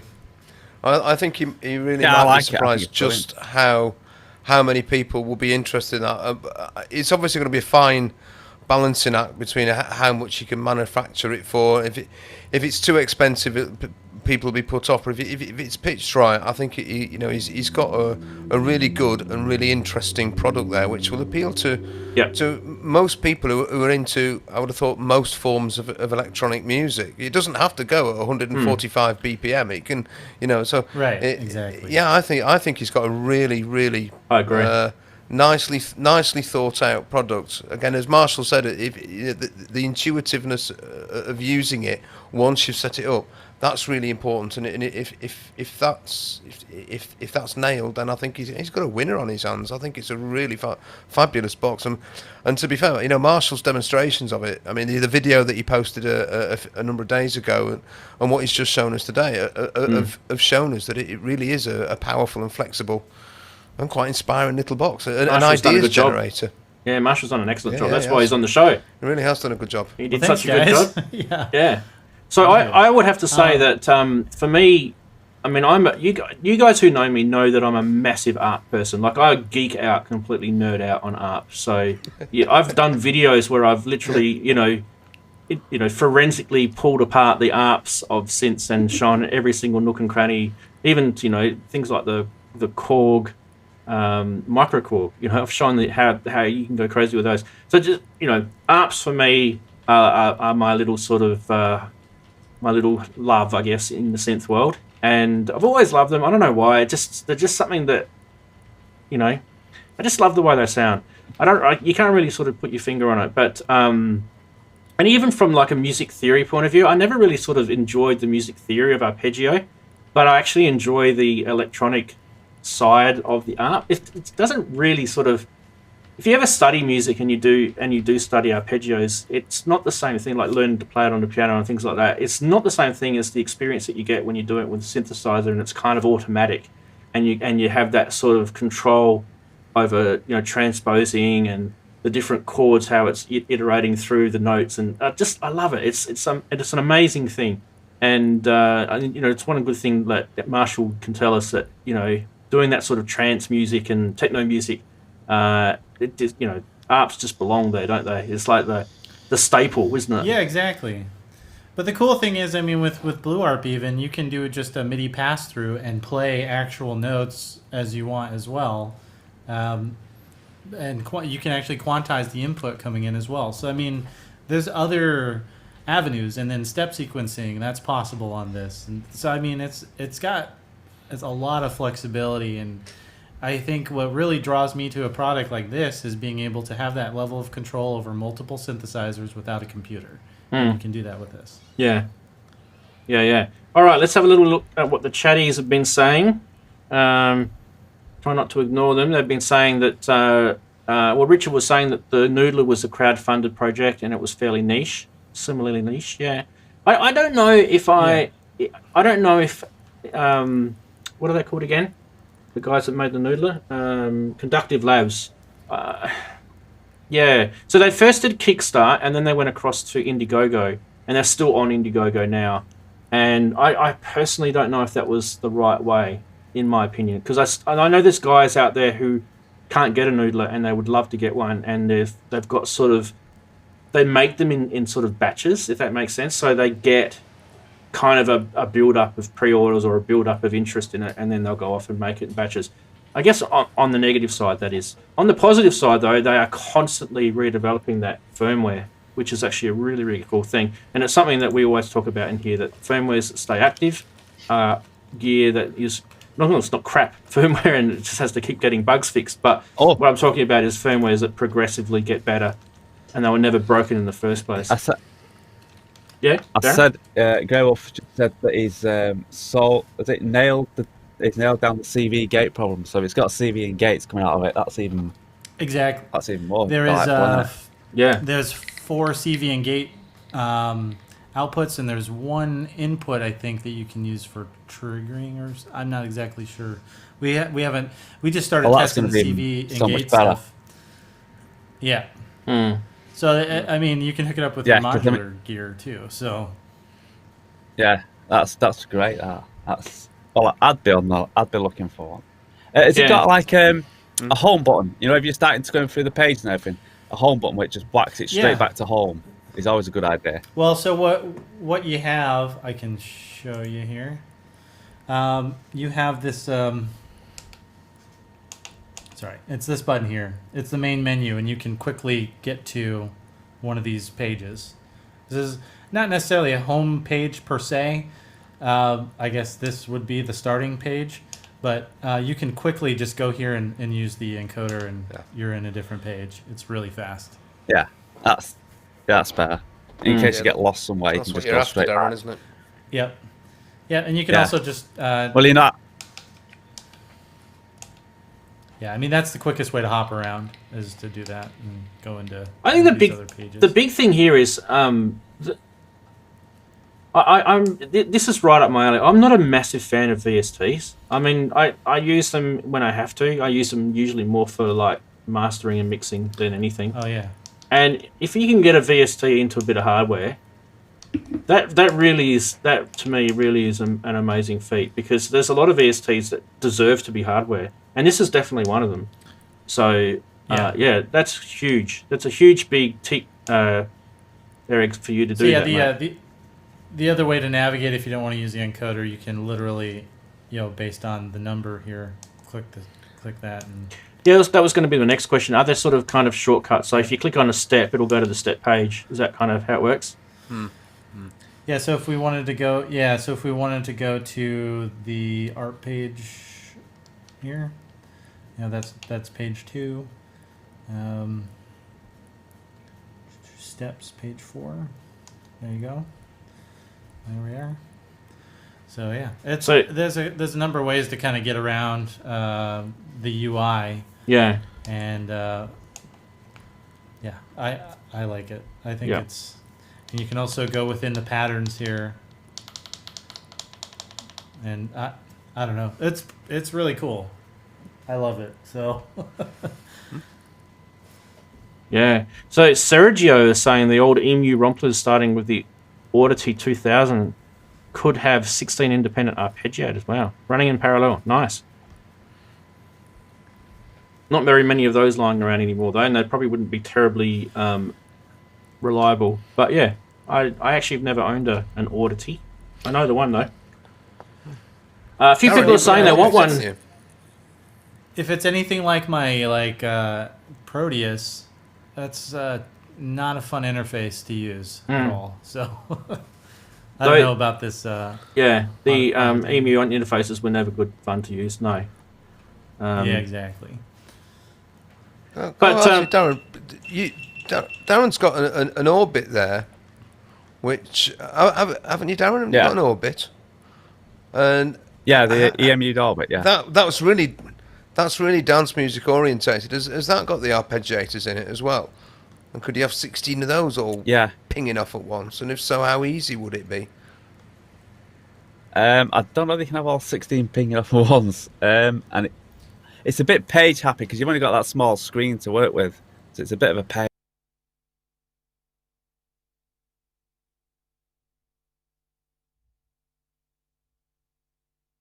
Cool. What's going on? I don't know what happened then. Everyone just paused for a second. Yeah. Yeah. We were all frozen in time. Now that wasn't the ATEM. This was coming in on my PC, because literally my PC was all frozen as well, because I can see everything before it goes out to the ATEM. So I don't know what that was. We're still here. Sorry, it froze for a second. It didn't crash because I was still moving around, and everyone else was like, "We'll keep going." You've been throwing some shapes there, Ramsey. You've been boogieing on down, have you? Whilst everyone was trying to be serious. What was I going to say? I was going to say something before you asked about the Proteus. Anyway, oh yes, that's what I was going to say. In terms of getting this product out, so like people are saying, oh, you should fund, Kickstarter or fund me or whatever it is to try and get some interest before you sort of commit. One of the things I would definitely recommend is getting the product in front of like guys like Marshall, getting it in front of more people like Marshall, who actually have experience with, not necessarily industrial design or anything like that, but have experience with actually using hardware gear, because they will tell you straight away whether something is going to work, whether something is not. And there's some guys that regularly come on this channel that I can definitely put you in front of if you want to look at them. So that to me, the thing that he's doing now with beta testing it is definitely the right thing to do. Before he starts going out there and marketing it and GoFundMe or whatever it is he wants to do with the product itself. Because if you do a good beta test, which is probably what they're doing on the Akai Force, for example, right now, it's taking forever. But they're actually doing a really good beta test on it. And the reason for that is because when they do roll out the actual public version of that product, it's going to have some sound feedback in it. And you might even get, Marshall, the hardware might not change much, but the way the software works is something that he can easily change as long as it's within the parameters of what the CPU and things in it can do. And there's some other features in development too that I think, that I've provided some feedback on that I think it needs. And but it's really close. I think the way it came, definitely a usable device as is. But I'm glad to be able to offer some feedback. And I think the more of that Oleg's able to get, the better. So something that no one's asked is, could it possibly run with a battery? Yeah, I mean, you can plug it into a USB power bank, and run it off a battery that way. It doesn't have an internal battery or anything like that. Just USB bus power, that's fine. So. Yeah, that's awesome. Yeah. So it is actually powered off a USB power, is it? Mm-hmm. Beautiful. Yep. Fantastic. So it's a 5-volter. Sound Keep has jumped into chat and he's asked us. We'll jump over here. He's asked us. I don't know the MPC-1. Why would the BlueARP pair well with it? Okay, so shall I answer that? I think probably more. Yep. I'm probably the most experienced here with the MPC. That is. So basically, it's more to do with the new firmware that the MPC-1, X, and Live recently had, and that is that it's got a massive MIDI upgrade in it now. So you can use it as a MIDI routing machine. So you can have MIDI coming in via USB or MIDI DIN and MIDI going out, and you can plug in USB hubs into it and it will read MIDI devices plugged into the hub as well. So this thing could sit on a USB hub and the MPC would actually see it, and it would not only see it, but because it's class compliant, it would see all of the 8 tracks or the 8 channels. And so how that would benefit you is that you could record in your MPC what that was doing on the inside, and on the outside you could get it to sync up and use it as a manipulating device that way. And also what Marshall was saying too is that he's using his keyboard there. You could use your MPC to drive those arpeggiators in each of the tracks. So you might actually have a sequence program into your MPC, which might be a bunch of chords, and that is triggering your ARP running on the BlueARP. Yep. That's where you're going to get your mega. And you can even do multiple things like that, where you have, like, let's say in this example, I've got my SL61 plugged into the USB input on here, and then I could do a 5-pin DIN input from something else. Like say the key step, and then a third input source from like a MPC, and do multiple things with the different control surfaces, and then have the MPC running some other stuff in the background, triggering stuff for you. So yeah, I mean, it's pretty versatile in terms of being able to hook other gear up to it as well for control, and vice versa, hooking stuff out to control. So it's pretty rich in terms of that. Yeah, I think it's going to add value to what you've already got. Like I think, for me, I don't think I'll ever own a KeyStep Pro for a couple of reasons. One is I'm actually quite happy with the KeyStep, and I've already got a BeatStep, so I can put those two together, and technically it's almost a KeyStep Pro. I don't really want to take up the space. Pretty much what that is, right? Pretty much. I don't want to take up the space either, and I don't like the price. I don't think Arturia gave it a very good price. I thought it was too expensive for what it was, especially because it's only little MIDI keys. Something that price should have proper size keys, especially if it's that big as well. Other people disagree with me. That's fine. That's just me. So that would probably feel a little niche need, and because it's ARP, you can never have enough ARPs. Sorry. just keep inventing ARPs. I'm happy. And if this is kind of like a firmware thing that he's going to be able to load stuff in for us, yeah, that's going to be killer, you know. And I think, we didn't really talk about the CV because that is going to be a big deal for the modular guys. This thing can drive 8 different instances on different modules, you know, so that's pretty cool too. Yeah. So Mr. Max agreeing. He's saying that the KeyStep Pro is less than the sum of its parts. Exactly. Very, very well said. Good way to put that.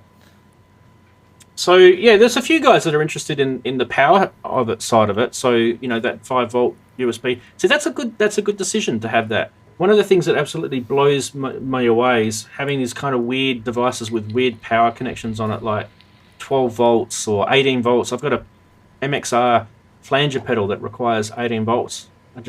Every single time I plug that thing in, I'm like hunting through that the Dunlop pedal power brick thing that I need to find for it. It's crazy. It's annoying. Yeah. Not having another wall wart for this is awesome. Yeah. Jamie, I don't really need polyphonic sequencing. I've got an Akai Force and I've got an Akai MPC Live. So polyphonic sequencing is in that, and I've also got a computer as well. I don't need it. Napalm noise floor. Noise floor, eh? Well, the noise is probably Andy. Let's see if I mute him. Let's just mute Andy. Andy, that's without Andy. That's with Andy. Can you hear it? Is my fan whirring away again? Is it? Yeah. Oh dear. So Napalm, let us know if you think that's the noise floor there. Can you hear that? Could be me as well. I'm not sure. Well, I'll mute everybody. That's just me now. So that all the callers are coming in. I'm now muted. Now you can hear me. I'll just shut up for a sec.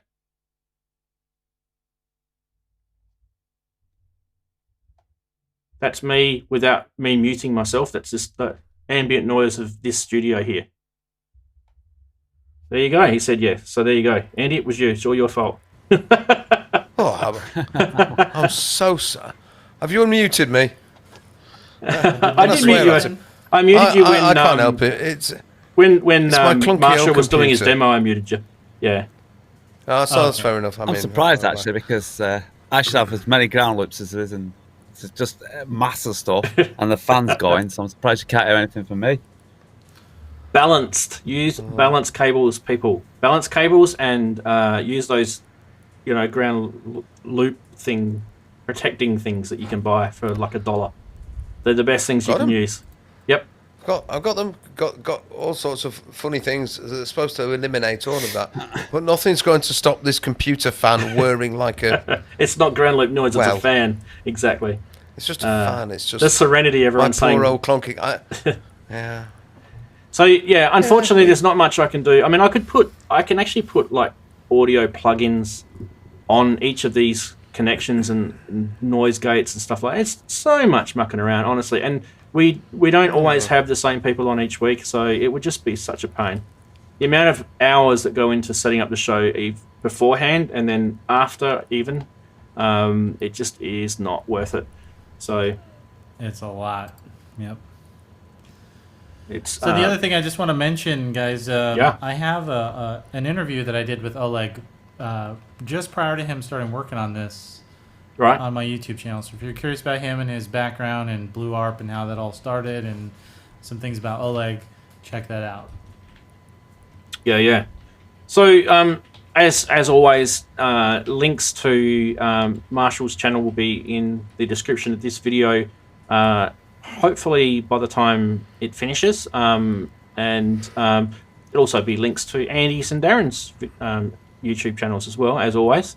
I also put in links to a couple of the videos that I showed today as well, links to the websites. I think you guys know how to find Arturia's website though, but I mean, look, I'll link you straight to it just to make it easier.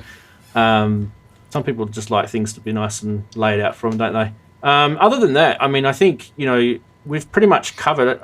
Marshall, is there anything kind of in the pipeline with this that you know about, or is it pretty much? So the things were like we're trying to test out the CV. So we had a little bit of an issue, and Oleg said he found it in the firmware. So we'll get that tested out. The only kind of feature request that I've had so far is to be able to change MIDI channels per step. So you could send per step information to different actual MIDI channels. And that's really cool, especially if you have multi-timbral synths like the Virus and the Kyra. So that's something that Oleg's going to be working on. Hopefully that can be added in here, and that's pretty much it. I mean, again, there hasn't been a lot that needed to be changed from the get-go in terms of when I received the unit. He has been working on this for a couple of years already. Yeah. So it's pretty well there, I think, in terms of what it does. I think it works really well. It's just a few little kind of minor things, and we'll test out the CV. And I'm not sure what else. I'll keep working with it, and obviously provide any feedback to Oleg on there, or anything else that he needs me to look at. So far, it's been a real great experience with it, though. I am genuinely impressed and really excited for this, and I hope it does really well for Oleg, because he's been working on BlueARP since I think 2012 on the software side, and to have it go from software to hardware is quite a unique thing in today's world, right? Because normally you see hardware emulated in software, and this kind of going the opposite way is kind of a unique scenario, and I think it works really, really well in hardware. So, yeah, I'm a fan. Yeah. All right. I had a question from Jamie about the ATEM. Has it caused, or has it reduced PC processing? I never really had a problem with my PC before. It was never a problem with the PC. I've got a pretty grunty PC here, even though it's getting a couple of years old now. At the moment, my CPU is sitting at about 7% usage, which is pretty low, considering that I've got 3 video callers coming in, and it's vMix software, is doing everything that it's doing at the moment. But one of the good things about the ATEM streaming is, and I don't know, because I know, Jamie, you use Wirecast, which is on the Mac, and it might be a bit different on a Mac operating system, but when you've got this thing actually doing the streaming, which means the hardware encoding of the stream is happening inside that box, it takes that payload off of your computer. Now with vMix, it uses my NVIDIA GPU. This is getting a bit technical, guys, sorry. But it's using my NVIDIA graphics card, or GPU, to do the hardware encoding. So I never really had a major issue with streaming, because I've got a 1080, what do you call it? A GTX 1080 graphics card, pretty decent graphics card. So it was always quite capable of doing the hardware encoding for streaming. So the only time I used to find it kind of like bogging down a bit is if I was recording and streaming and I had a whole bunch of other stuff going on at the same time. You could see it sort of struggling a little bit there, but but taking that element of streaming off your PC while you're doing live shows like this, mainly for me, was more about getting the internet sort of freed up, so these guys you can see around me have a better quality video, and I definitely think that's happened for me today, which I'm very, very happy with. I mean, that was worth every cent, just doing it for that. And then on the flip side, when I start doing my other videos, I'm going to be able to now record multi-channel straight onto this, and it really creates the DaVinci Resolve project for me. It's going to make editing so much quicker. So technically, without promising anything, I should be able to get videos out a bit easier. And one of the things I hate about videos is doing those multi-camera edits. They're just pain in the ass. Like, you sit there for ages. Like, yeah. Yes, and that's pretty cool, because I use Wirecast on the PC. Right. And kind of similar to how Jamie's using it. And one thing, like in that demo video I did with BlueARP, is I recorded ISO footage of the different camera sources at the same time as kind of the main output from Wirecast. Yeah. So I had, I think I had 4 or 5 different camera sources kind of all capturing at once, and that just eats your computer alive. So if you can do that kind of thing with the A10, that's pretty cool. Yeah, I guess the benefit there to it as well is the capturing is also in that box as well. So if you've got, if you guys are capturing and you've got capture devices inside your computer, and they're not really that like well-made capturing devices, like some capture devices actually use your CPU, and other capture devices are completely independent and they don't. So you've got to be careful which you use, type thing. I've always used, just so you know, I've always used kind of AverMedia or Blackmagic or Magewell type capture devices because they've always got their own hardware that does the capturing. It's like an FPGA built inside them. So you're taking off any sort of duty off the computer. But yeah, maybe it's a Wirecast thing. I don't know. But 90%, Jamie. Wow. 90% CPU usage. No wonder you're having trouble. That is, yeah. There might be. Is it a Mac? It's an old Mac, is it? Is that why it's doing that? It might be time for an upgrade. He's got an i5, Core i5 Mac. I don't know how old it is, but considering what he's doing with that machine is pretty impressive because, like, my unit's got a decent i7 in it from a couple years ago. Yeah. And it, I don't hit 90%, but the fact that he's able to do, you've watched his show. And he's had multiple guests on, all hosted through Wirecast and everything, and his show's been great. Somehow does it. Yeah. It's been awesome. He's ordered a new Mac. Okay, there you go. Coming up. Okay, cool. Yeah, so you'll be fine after that. Awesome. Congratulations, Jamie. That'll be very helpful, I'm sure. Richard Dong has asked, "Is this arpeggiator?" I think you might be a bit late to the show, Richard. You might want to rewind a bit, about an hour before. If you're asking about arpeggiators, it's the BlueARP, and we've already done it, so we're not doing it again. Go back. 10 core, nice. Okay, is it ice? Is that an i7? That's probably an i9. No, is he a Ryzen? Or well, they don't use Ryzen. No, they're Intel still. No. They're going to go across to their own soon. When he says, well, he's going to ARM. So he's bought it before ARM. Is that a sort of smart Mac then? i9. There we go. It's a 9.9. Yep. Yeah, smart. Buy your Macs before they go to ARM. Because at the end of the day, you can still put Windows on them. If Apple go pear shape. Sorry, Apple. But I'm sorry, not sorry. You're completely ruining that was heresy, guys. Apple do not have a care for the musician world. I completely like two things that they've done, like the taking the headphone port out of their mobile devices like tablets and phones before they fixed the latency issue was just stupidity. It was just completely like, if you're going to do that, make sure you've got your technology and your latency solved before you force us to use your dongle rubbish crap. Costing us more money and it still doesn't work properly. So yeah, not happy, Apple, with your stupid decisions. I don't know about you guys, but the thing is, using Bluetooth for everything, Oh, Bluetooth's useless. So. Yeah, you can't. You can't. Awful. Yeah. Azio saying ARM is great. Some things find it, some things don't. ARM is great, but I don't think there is one that's on par with an Intel AMD at the moment. I think, I think Azio, I think what you'll see is that they're doing some secret development with ARM. Well, they've already done it, I would say, and now it's just basically probably prototypes that they're just about to roll out into the public soon. So I'd say it'd be a custom Apple chip that ARM have developed for them, and I would say that it would definitely give Intel a run for its money.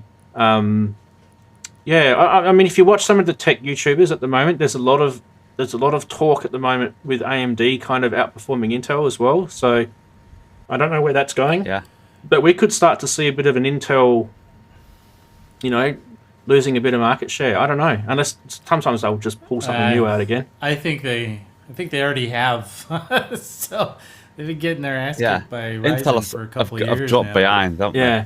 Do you have you said you had an Intel, didn't you, Marshall? You got an Intel. Yeah, I've gone Intel for the last several years because they just had the better processors. Yeah. But since they came out with the Ryzen and the Threadripper stuff, I mean, Intel's struggling. So the next build I do, I don't know. I might go AMD, which would be kind of weird for me because I've been on Intel for so many years. Yeah, my son's got a high-end Ryzen, and so I was like tossing the coin between getting him like a low-end Threadripper or a high. So I ended up going with the high-end Ryzen, and he games on that thing like you wouldn't believe. So he's never had a problem with it. Yeah, that's just great value for money too. I mean, the price per performance compared to some of the Intel stuff. I guess it depends also too. Like if you're doing multi-core, what do they call it, multi-threading or single-thread type of things. I don't know in terms of the music world.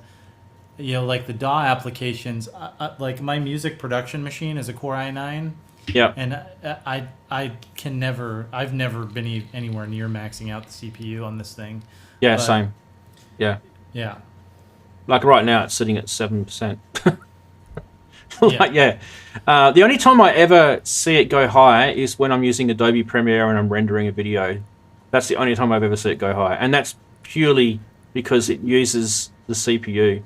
So, right. Well, doesn't Adobe will do graphics, the acceleration through the graphics card, won't it? To kind of take some of the load off the CPU. So yeah, you can use hardware acceleration on your graphics card. Yeah. Right. Yeah. And when it's always below 50% CPU usage when you do so.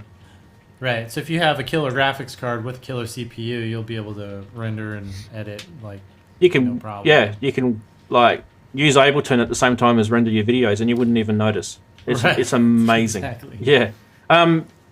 Okay, so Jamie said, I thought about PC but don't want the extra boxes. A new iMac just replaced. Yeah, if you're in Mac land, just stay there. It's probably easier for you. I've got both here, so I'm kind of happy. Grey Wolf said, funny thing, gentlemen, we were testing MIDI clock stability. The BlueARP displays MIDI clock drift. Nice. Ooh. And it's obvious that MIDI clock in the PC is much worse than on hardware. It is, yeah. It's a known thing. Oh, yeah. Absolutely. I've actually done videos where I've shown MIDI clock drift on various different hardware devices and also on Ableton and things. It's definitely a known thing. He's also said another thing. Yeah, go. I was just gonna say we tested the MIDI clock drift on here connected to my machine, and it's only like 0.2%. Yeah. Whereas I think on Oleg's i7 he had quite a bit more drift than that. So he was just saying exactly the same thing. Better. Yeah. Yep. Yeah. So if you ever want to do a really good MIDI drift test, get yourself. I don't know if I've got one here. I do. Oh, I don't know. Can't find it now. I think it's here. Yeah, get yourself one of these things. It's called a MIDI Bro or a MIDI Pow or a MIDI Gal.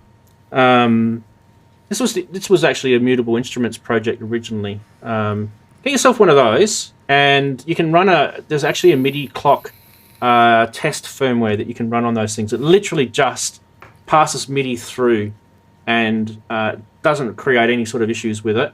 And while you're doing that, you can actually see what the drift is like, and it goes to I think it's the 1,000th of a percent or 100th of a percent. Well, it goes to quite a fine detail. And I was doing it with the Beat Step and Key Step when they first brought the new firmwares out, and they had some shocking drift in some of their earlier Arturia Key Step or Beat Step. I forget which one it was now. I think it was Beat Step. It had some Beat Step Pro. It had some really shocking MIDI drift issues on their firmware, and also the Akai MPC Live when it first came out had some weird MIDI drift on it, and they fixed that since. But good way to sort of catch people out. Yeah, so try it. ASIO Head saying it's not surprised about multitasking in Windows isn't focused on getting stable MIDI clock. Yeah, I agree. Bad programming from Microsoft. It's just, Windows has so much crap that runs in the background too. It's like, who knows if that has anything to do with it. Most likely, I'd imagine. But yeah. But the thing is, there's a lot of people that you talk to who say, like Sergio's is saying, I can't upgrade because I've got ancient PCI cards. And the thing is, you can upgrade. You could actually have a new PC, but the things that you've got your ancient PCI cards in can be sitting in another PC, and you can just connect them up.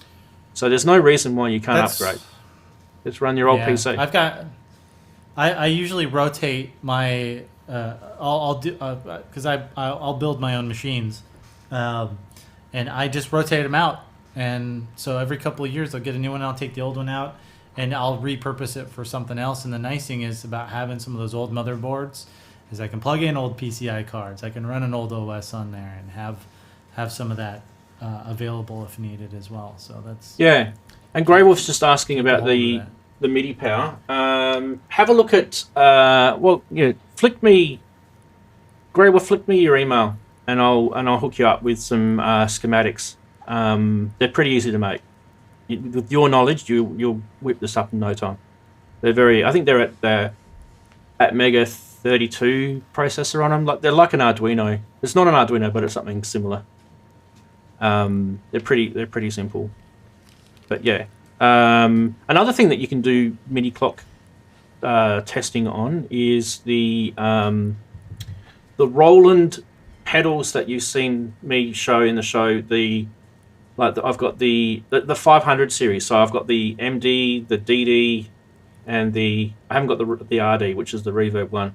So they've got like a nice display on them, and they've got a MIDI tempo output on it, and it's actually non-destructive, the MIDI in it. It's actually, Roland have done a really good job with the way they've implemented MIDI on those pedals. So when I say it's non-destructive, it passes the MIDI through in a non-destructive way. So when it's reading the clock, it's grabbing it without actually interfering in that MIDI digital sort of transmission, and it gives you a really good reading, and you can tell if it's drifting just using one of those pedals. I've got his email now. Cool. Everyone's got his email. Everyone email him. Don't worry, there's only, 30 people on the channel right now, so... And no one sees the live chat replay, except for patrons. Fantastic. Okay. I just want to grab that email before I lose it. I'll flick it to him later. Okay, beautiful. Where are we at with the show? I think we're pretty much done. What do you guys think? Any questions for Marshall? I was going to say you haven't had a rant yet, Ramsey. There wasn't any rants this week. I was quite. What are you going to rant about? I was quite chilled this week, actually. Yeah, had a pretty good week. I mean, this week I had a lot of toys come in. So when you get toys come in, Marshall, you probably agree with this, don't you? you're kind of pretty fat and happy, aren't you? You get your toys come in. Yeah. Yep. The world is good. Like I got some fun to do. Check some things out. Yeah. It's always a good when the UPS or FedEx guy shows up with a package and it's either got a synth or something cool in it, like BlueARP. I'm like, yep, I'm happy. This is my new toy, which I haven't even tested out yet. So this is a PTZ. I was telling Marshall about this. This is a PTZ camera. Yeah. It's got an. Hey, Rans, can you flip that on the? I'm just curious if it's got a 20-inch thread on the bottom. Can you mount that to like an actual tripod? Boom. Yeah, that's pretty cool. Yep. Perfect. And it's got the secure lock as well. So it's got the thread and the secure lock next to it. See how it's got the little hole? So it's actually it's industry compliant. Nice. The guy that makes these is a friend of mine too, I should mention. Notice how the tilt is actually load balanced. So you see how it self-corrects? Isn't that beautiful? I love that. Yeah, that's... These output. So it's a PTZ camera. So this camera, it twists, tilts, and zooms. It's got a 20 by zoom lens in it. So you can see the lens there. Oh, right. Okay, I'm with you now. Now that you've took that thing off. Right. It's obviously SDI and HDMI and all that sort of stuff and LAN and everything. But the biggest thing about it is that in in these software that we were talking about, like I use vMix, these guys like Marshall uses Wirecast, you can actually control these cameras. And so they can sit somewhere and you can zoom in and move the camera to a spot in your studio, and then you can have that as a memory location, and then you can press a button, it can zoom in and go somewhere else. So very, very handy cameras to have. And a lot of people use them in like conferences and, you know, when they're doing like boardroom meetings and stuff like that. I was going to say, that's actually the industry I work in professionally, is in the video conferencing and AV integration world. So the PTZ stuff is used all the time in like corporate boardrooms and all that stuff. Yeah. But the whole reason why I got it is kind of semi-work related, but also I'm going to use it for my YouTube channel, and we'll have some fun with it. So the fact that it's 20 by optical zoom on it is going to be awesome. And yeah, and it'll be an input on one of these ATEMs. So I'll definitely be having some fun with it. And the guy that makes it, yeah. Does the ATEM, are you able to control PTZ with the ATEM? So you can't control the PTZ with the ATEM, unless they are a Blackmagic. That's the only thing with the Blackmagic, the ATEM stuff. You've got to buy the Blackmagic cameras. You got to buy the Blackmagic stuff. That makes sense. I don't think they've got a PTZ in their range yet either. I think it's coming though. But anyway, the guy that makes this, so it doesn't matter anyway. You can control it through your computer, and you can still have it connected via HDMI to your ATEM. So you could actually technically control it with an iPad as well. But yeah, so the thing that I like about it is it's got a little LAN port on the back, and I don't need to take up a USB port with the camera. I can connect it up through the LAN, control it, and it's just, I've got plenty of network ports here. I've got a 24 port switch here. There's only about 6 ports being used, so plenty of LAN ports. And I can control it through vMix, and yeah, it's just all kind of technical stuff. But yeah, fun. New gadgets. Nothing to do with synths, though. I did get a synthy thing. I got this module. Darren, you might like this. I got the Typhoon. Do you know what that is? Oh, yeah, it's clouds. It's clouds, yeah. So Mutable Instruments don't make clouds anymore. I got the... which one did I get now? Not Typhoon. I looked at Typhoon, but he hadn't got one. Oh, what was it? I got There's Monsoon and there's That's it. No, not the Monsoon. The first one. Monsoon, Typhoon, and I forget what the other one's called. Anyway, it's something to do with weather. Yeah. Hence clouds. Some sort of cloud burst. But yeah, that module basically gives you more than what clouds gave you. It gives you more CV connectivity, and it gives you more control over the algorithm. So it's actually got a more advanced algorithm than the original clouds one. You can put the original clouds algorithm on there, but that's what I love about the Mutable Instruments stuff. It's all open source, and these modules are open source as well. So these are all made. You could actually make your own if you wanted to. I mean, I don't know if you want to do that sort of stuff. You're going to need a bigger rack, Ramsey. I already need one. So there's another. I've decided I'm going to get another 6U rack root because I like how it lifts it off the desk, and I like how I can connect it up to the other one. So it becomes like a modular thing for me. Yes. So there was a synthy thing that came in that rabbit hole. Yeah, but it still fits within that rule set that I had, and that was they're all apart from the System 100, they're all kind of utility type modules.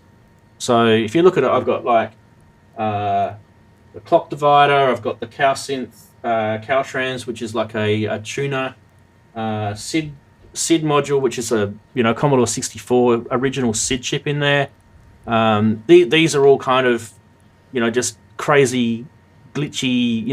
That's the whole point I wanted Eurorack for, just to be able to sort of break out of not being able to be controlled by whatever's on a synth. There's only so much a synth will let you do, and Eurorack gives you that flexibility. You can just plug something into anything, really, can't you? So have a module that does X, and you can plug it into Y, and X and Y could be completely two different crazy things. So, for example, the SID chip, which came out of a 1980 Commodore 64 computer, will now be the modulation source on my System 100M Eurorack module. Do you know what I mean? Like, who would have thought? You know, this is cool. This sort of stuff I love. So, yeah. Does that rack brute then have a 5 volt supply as well, constant? Yes. Well, 2 12s. 12 plus 12 minus 5. Yep, plus 5, plus 12, minus 12. There's actually 3 little lights on there. Right. Yep. Yeah, because do you know whether the Nifty case does? I can't think of one. I think it does. Or is I it think not it does. 5? Yeah. It does has 5 volts. I think it's a standard, yeah. Because some modules have to have I don't know whether the don't fiddles, you see, without a kit. Can't remember. I'll have to take it back and have a look. I haven't put my because some modules need a 5 volt. Yeah, I'm going to leave my dope for module in. It's always going to be in the rack brute anyway, because that's where it belongs. Because that's all the sort of crazy clock stuff and that modulation sort of stuff. Mark is Mega Mark is saying the Monsoon. Is that the name of the module, Darren? Is it the Monsoon? No, yours is Monsoon, isn't it? No, mine's Typhoon. No, mine's not Monsoon. Oh, sorry, yeah, mine's Monsoon. Then yeah, it will be. Yes. There you go. Mr. Max saying spot on. A 2x rack brute is a very sensible path. Yeah, okay. So at least someone agrees with me. Marcus is saying no EQ mount for me. Oh, he's talking to Finn. That's all right. We'll move on. Yeah, it'll never end. Like I've already spoken to Ken about making a custom rack. But he's got one that goes from the desk, where he's got modules on the desk, to the next, and sort of gradually does that, and eventually kind of tilts up towards you. Yeah, I love that stuff. I mean, it's like Houston, we have mission control here. Like up here. Yeah, sorry, I gotta get my landing controls for the space shuttle. Just to make a fart sound. Yeah, well, I need a new case because I've got 4 modules in mind, but I'm not going to tell you what they are.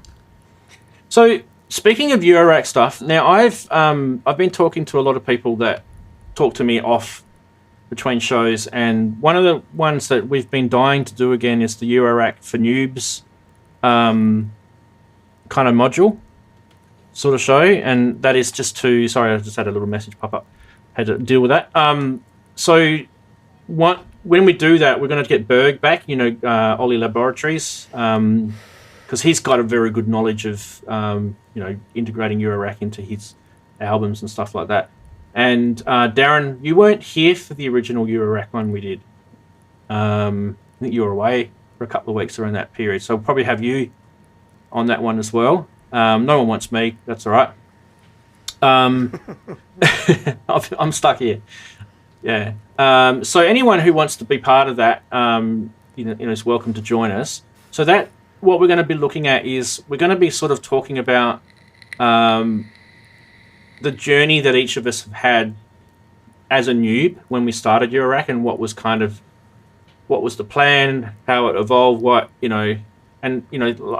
those sort of questions where a lot of people sort of, did you have a plan? Yeah, those sort of questions. A lot of people are kind of a bit ginger about sort of going into Eurorack land. It might help them. So, yeah, Jamie would be good. Jamie was saying he'd come on. Yeah. Well, I could volunteer to be a guinea pig.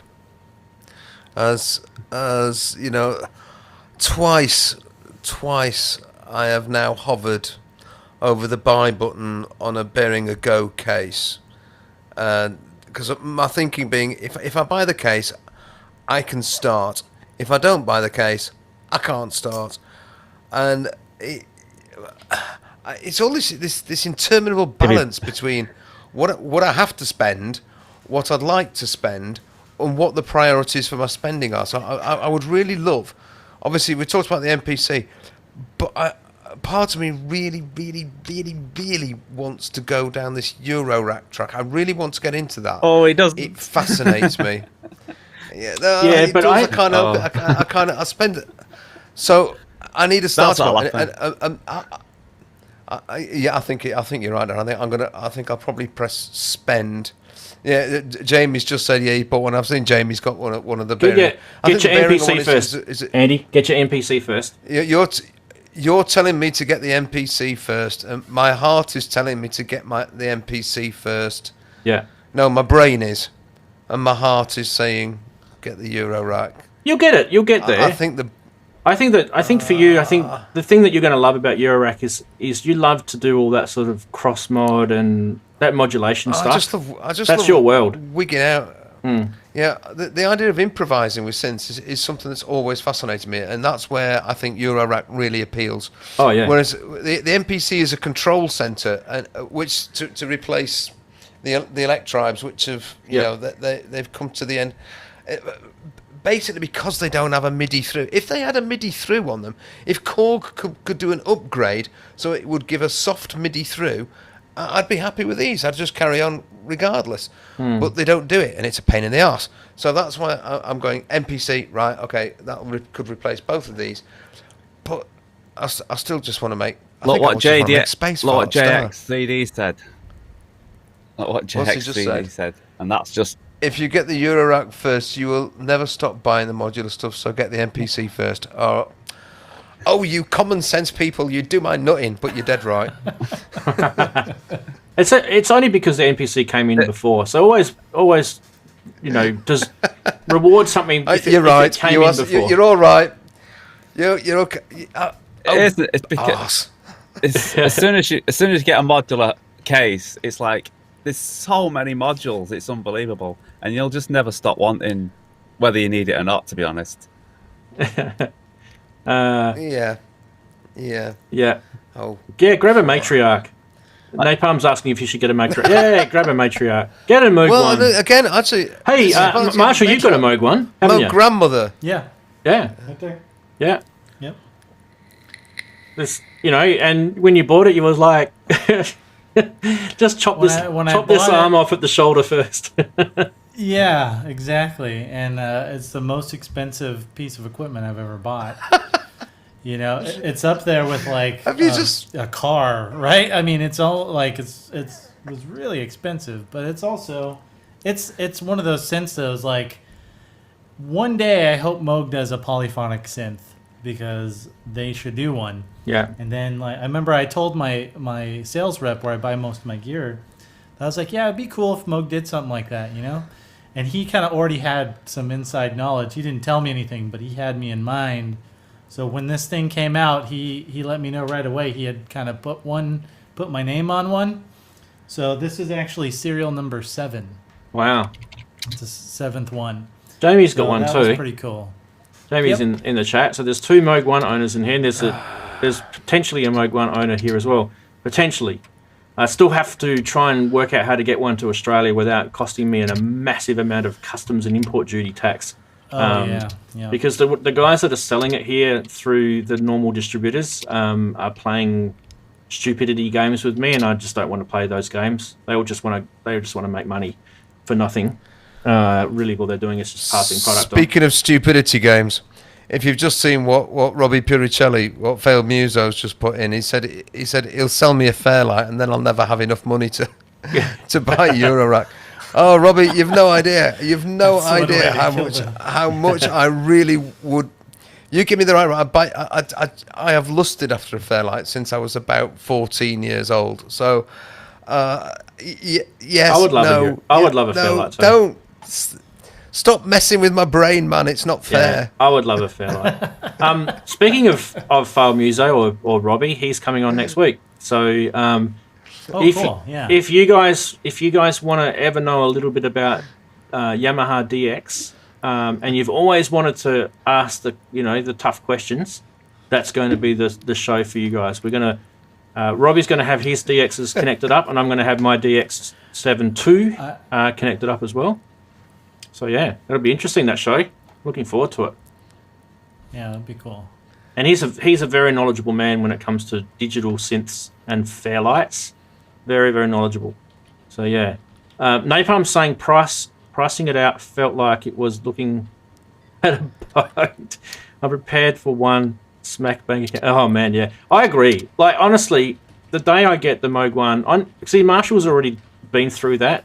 Jamie's already been through that. It's literally, I think Tim Showbridge did a video where he was talking about the price towards the end when, I don't know if you ever got to the end of his video. It's quite a long video when he talked about the Moog 1, but it was actually worth listening to his opinion about the price. He did mute out how much he paid for it, but I don't think he needed to. It's all going to be sort of Well, I mean, we all similar. know how much they cost. So, It's all going to be unless you similar got, like, price. well, he might have gotten maybe a super stellar deal and just didn't want to disclose. He got a used it, one. but You got a used one, so it wasn't Yeah. the retail, yeah. But yeah, I mean, for the exact reason what you said, Marshall. I wish Moog did a poly. They did. Okay, so stop saying you wish they did one. They did. There it is. So buy one. I'm Stop so whinging. happy. They just Yeah. need to get it to where it stays in tune, and I'll be even more happy. Yeah, I don't like that. I don't like what they did with the auto tune fix in the firmware. That to me wasn't the right fix. Honestly, like I hadn't touched it in a while because I've been busy with some other stuff. But I did load the new firmware on it, and yeah, I don't like the way. Yeah. And Tim did a great job kind of demonstrating what it does. Yeah, he showed it well. It's just weird. I think they just need to do it. They need to do some more work on it. They need to figure out a way to. I asked someone who kind of is in the know at Moog. Not doesn't work at Moog, but is in the know. And so the way that the tuning works on this, which is a full analog synth as well. So when you turn this on, this is a little 4-voice poly, right? It goes into a tuning routine. Now the Moog 1 does the same thing. It goes into a tuning routine when you turn it on. But I believe the actual algorithm that it does is different. And maybe they should look at the way the Korg way works, because you can actually, at any time while this is turned on, you can do I think you hit record and shift, and it will re-invoke the tuning routine. So if it does drift out of tune, boom, you hit you can just You know, this Andromeda A6 has a nice little tuning algorithm on it too. So, and that's a 16-voice analog synth from like the year 2000. And Yeah, it does fine. that's a great. So I don't know why. I don't know why it's difficult for the Moog 1, for example. And I know the Prologue had some kind of weird tuning issues too. Yeah. But it's kind of bizarre because there's other synths that. Yeah, seem to Jamie's have saying handled just that. turn off the auto tune in 1.4. Yeah, I think that's what it most also people are seems doing. interesting because some Moog 1 owners have had more or less issues. So it could be unit specific as well, like how bad it is or how good it is. So I don't know. Yeah, I've kind of heard most people who I know have got one have said similar things. So I think it's pretty across the board with that particular issue. But but I think it's not necessarily about the fact that, like what Robbie's saying, it's not about the fact that we're in the 21st century. It's more about understanding how analog circuits work versus digital. So they're all VCOs, right? So if they put, for example, if they decided to put DCOs in there, you wouldn't have a tuning issue because they're all going to be digitally controlled oscillators. Digitally controlled, yeah. And But you no, won't having the necessarily get the VCOs same is sound. cool. Exactly. Yep, they sound different. Yeah. And I mean, go back to the DeepMind 12. That's a DCO. DCO, synth, right? Yeah. Yeah. And like the Juno's DCO, not the first Juno, but the second and the third Junos were DCOs. They're all DCOs. No, the first is a Junos are VCO. DCO Yes. synths. The first is a VCO. No, the Juno 6 and the Juno 60, they're still DCOs. Pretty sure it's a VCO on the Juno 6. We'll have an argument about So it. it says Go on, Darren. DCO. It does? Oh, you win, Andy. There you Yeah. go. Thank you. You're most gracious in defeat there, Hans. Yes. What would you take as your prize? A Moog 1? I'll take your MPC, thanks. Yeah, I bet you will. Then I can get buy the your Euro rack. rack. I don't know if the thing I'm actually thinking about. I'm probably going to have to end the show in a second. It's been going on for ages. But I think I'm kind of wondering whether I'll keep the MPC Live after the Force does that firmware upgrade. I'm not sure. It's going to come down to the that sort of muscle memory experience, because I absolutely, I've had my MPC since 2017, so I use it potentially daily. I don't use my Force as much because I've only had it a little while. And the actual way that you use it is different. And, you know, Inky will back me up here. It's kind of a different sort of interface. You know, the Force is kind of similar to a push in a way, Marshall. Like you've got a push like I have as well. So, yeah. Chris has joined us. Beautiful. How you going, Chris? Synthient sound. Awesome. We're about to go anyway. So you've just woken up. Is he on the? Where's Chris live? Does he live in LA or something? Does he? Yeah, I think he's on the West Coast. That's why he's only just woken up. If we're wrong there, Chris. But yeah, I think he's West Coast, like California. Yeah. Well, it's just technically hit Sunday here for me now. About 7 minutes into Sunday. So if you're wondering how late it is for me, yeah, he's in California. Okay, so it must be really early. Must be like what? Yeah, it's 3 hours. 9 a.m.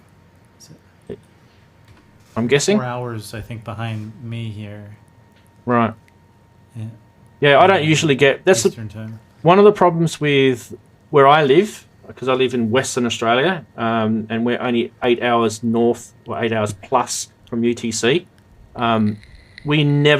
There's never a time zone that works with people that live in the west coast of the US, unless I get up really, really early in the morning and do something, and I'm not doing that. Yeah, I'm not a morning person. So, bad luck. But yeah, I think we're gonna finish the show now anyway, because I'm starting to sort of jumble my words and I'm getting tired. And I've been up since 6 in the morning. I took my daughter to netball at about 7 a.m. this morning. So you can, yeah, what's that, about 18, 19 hours? Yeah, Andy's going off to a gig. To a gig, a socially distanced gig, sitting at a table, watching live musicians. It's going to be very, very weird, but I'm very much looking forward to it. Going out and seeing people playing music, all sorts of different types, loads of different people, and yeah, I'm quite stoked about it. What a nice thing! It's been months and months and months and months and months and months, and I'm going to go and see some live musicians performing. Oh, very much looking forward to it. You must let us know how it goes. And yeah, I will, yeah, happily. Don't forget to check out Marshall's channel. I will put the link in. I mean, obviously you can just Google search it. It's going to come up anyway. Or Marshall can just type in the chat room and you can click on his name. And check out that video that he did with the interview with the BlueARP. And also Darren will have a track out tomorrow, usually around about 4 p.m. Is that about right, Darren? UK time? Yep. It's the track. Yeah, it's the track that's on my t-shirt. Don't know if you can see it. And in fact, I'll stand up. You might be able to see it. Chasing Wonderland. Yeah, that's what's out tomorrow. Nice picture. Yeah, that's good. Beautiful. And other than that, I'm just going to have a mosey old lazy Sunday. I probably might play with my devices here a bit more and see how we go. But yeah, I'm pretty happy with everything. The stream went well. 2 a.m. where Mark is. Wow.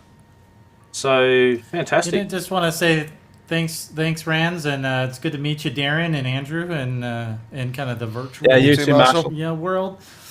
So yeah, thank you very much, guys. Thanks. It's been great having you on, and you did a brilliant job with your demonstration of the BlueARP. I thought you very professional, very, very good. Thank you. So you can come again. We'll let you back. I've passed my what do you call it, initiation? Yeah, you've passed. Yeah, we didn't make you eat a goldfish or anything. Right. I was kind of hoping you would, but okay. Well, you can always do it on the next show. Anyway, guys. Already eaten them. What have I got myself into? Anyway, guys, I'll see you next week. Don't forget, we've got Robbie Piricelli coming on, who's Fail Muso for the DX7 show, and the week after we'll probably be doing something to do with Eurorack. Anyway, bye-bye. See you later. Wave everyone. Take care, folks. See you later, guys. Bye, guys. Bye-bye. Bye.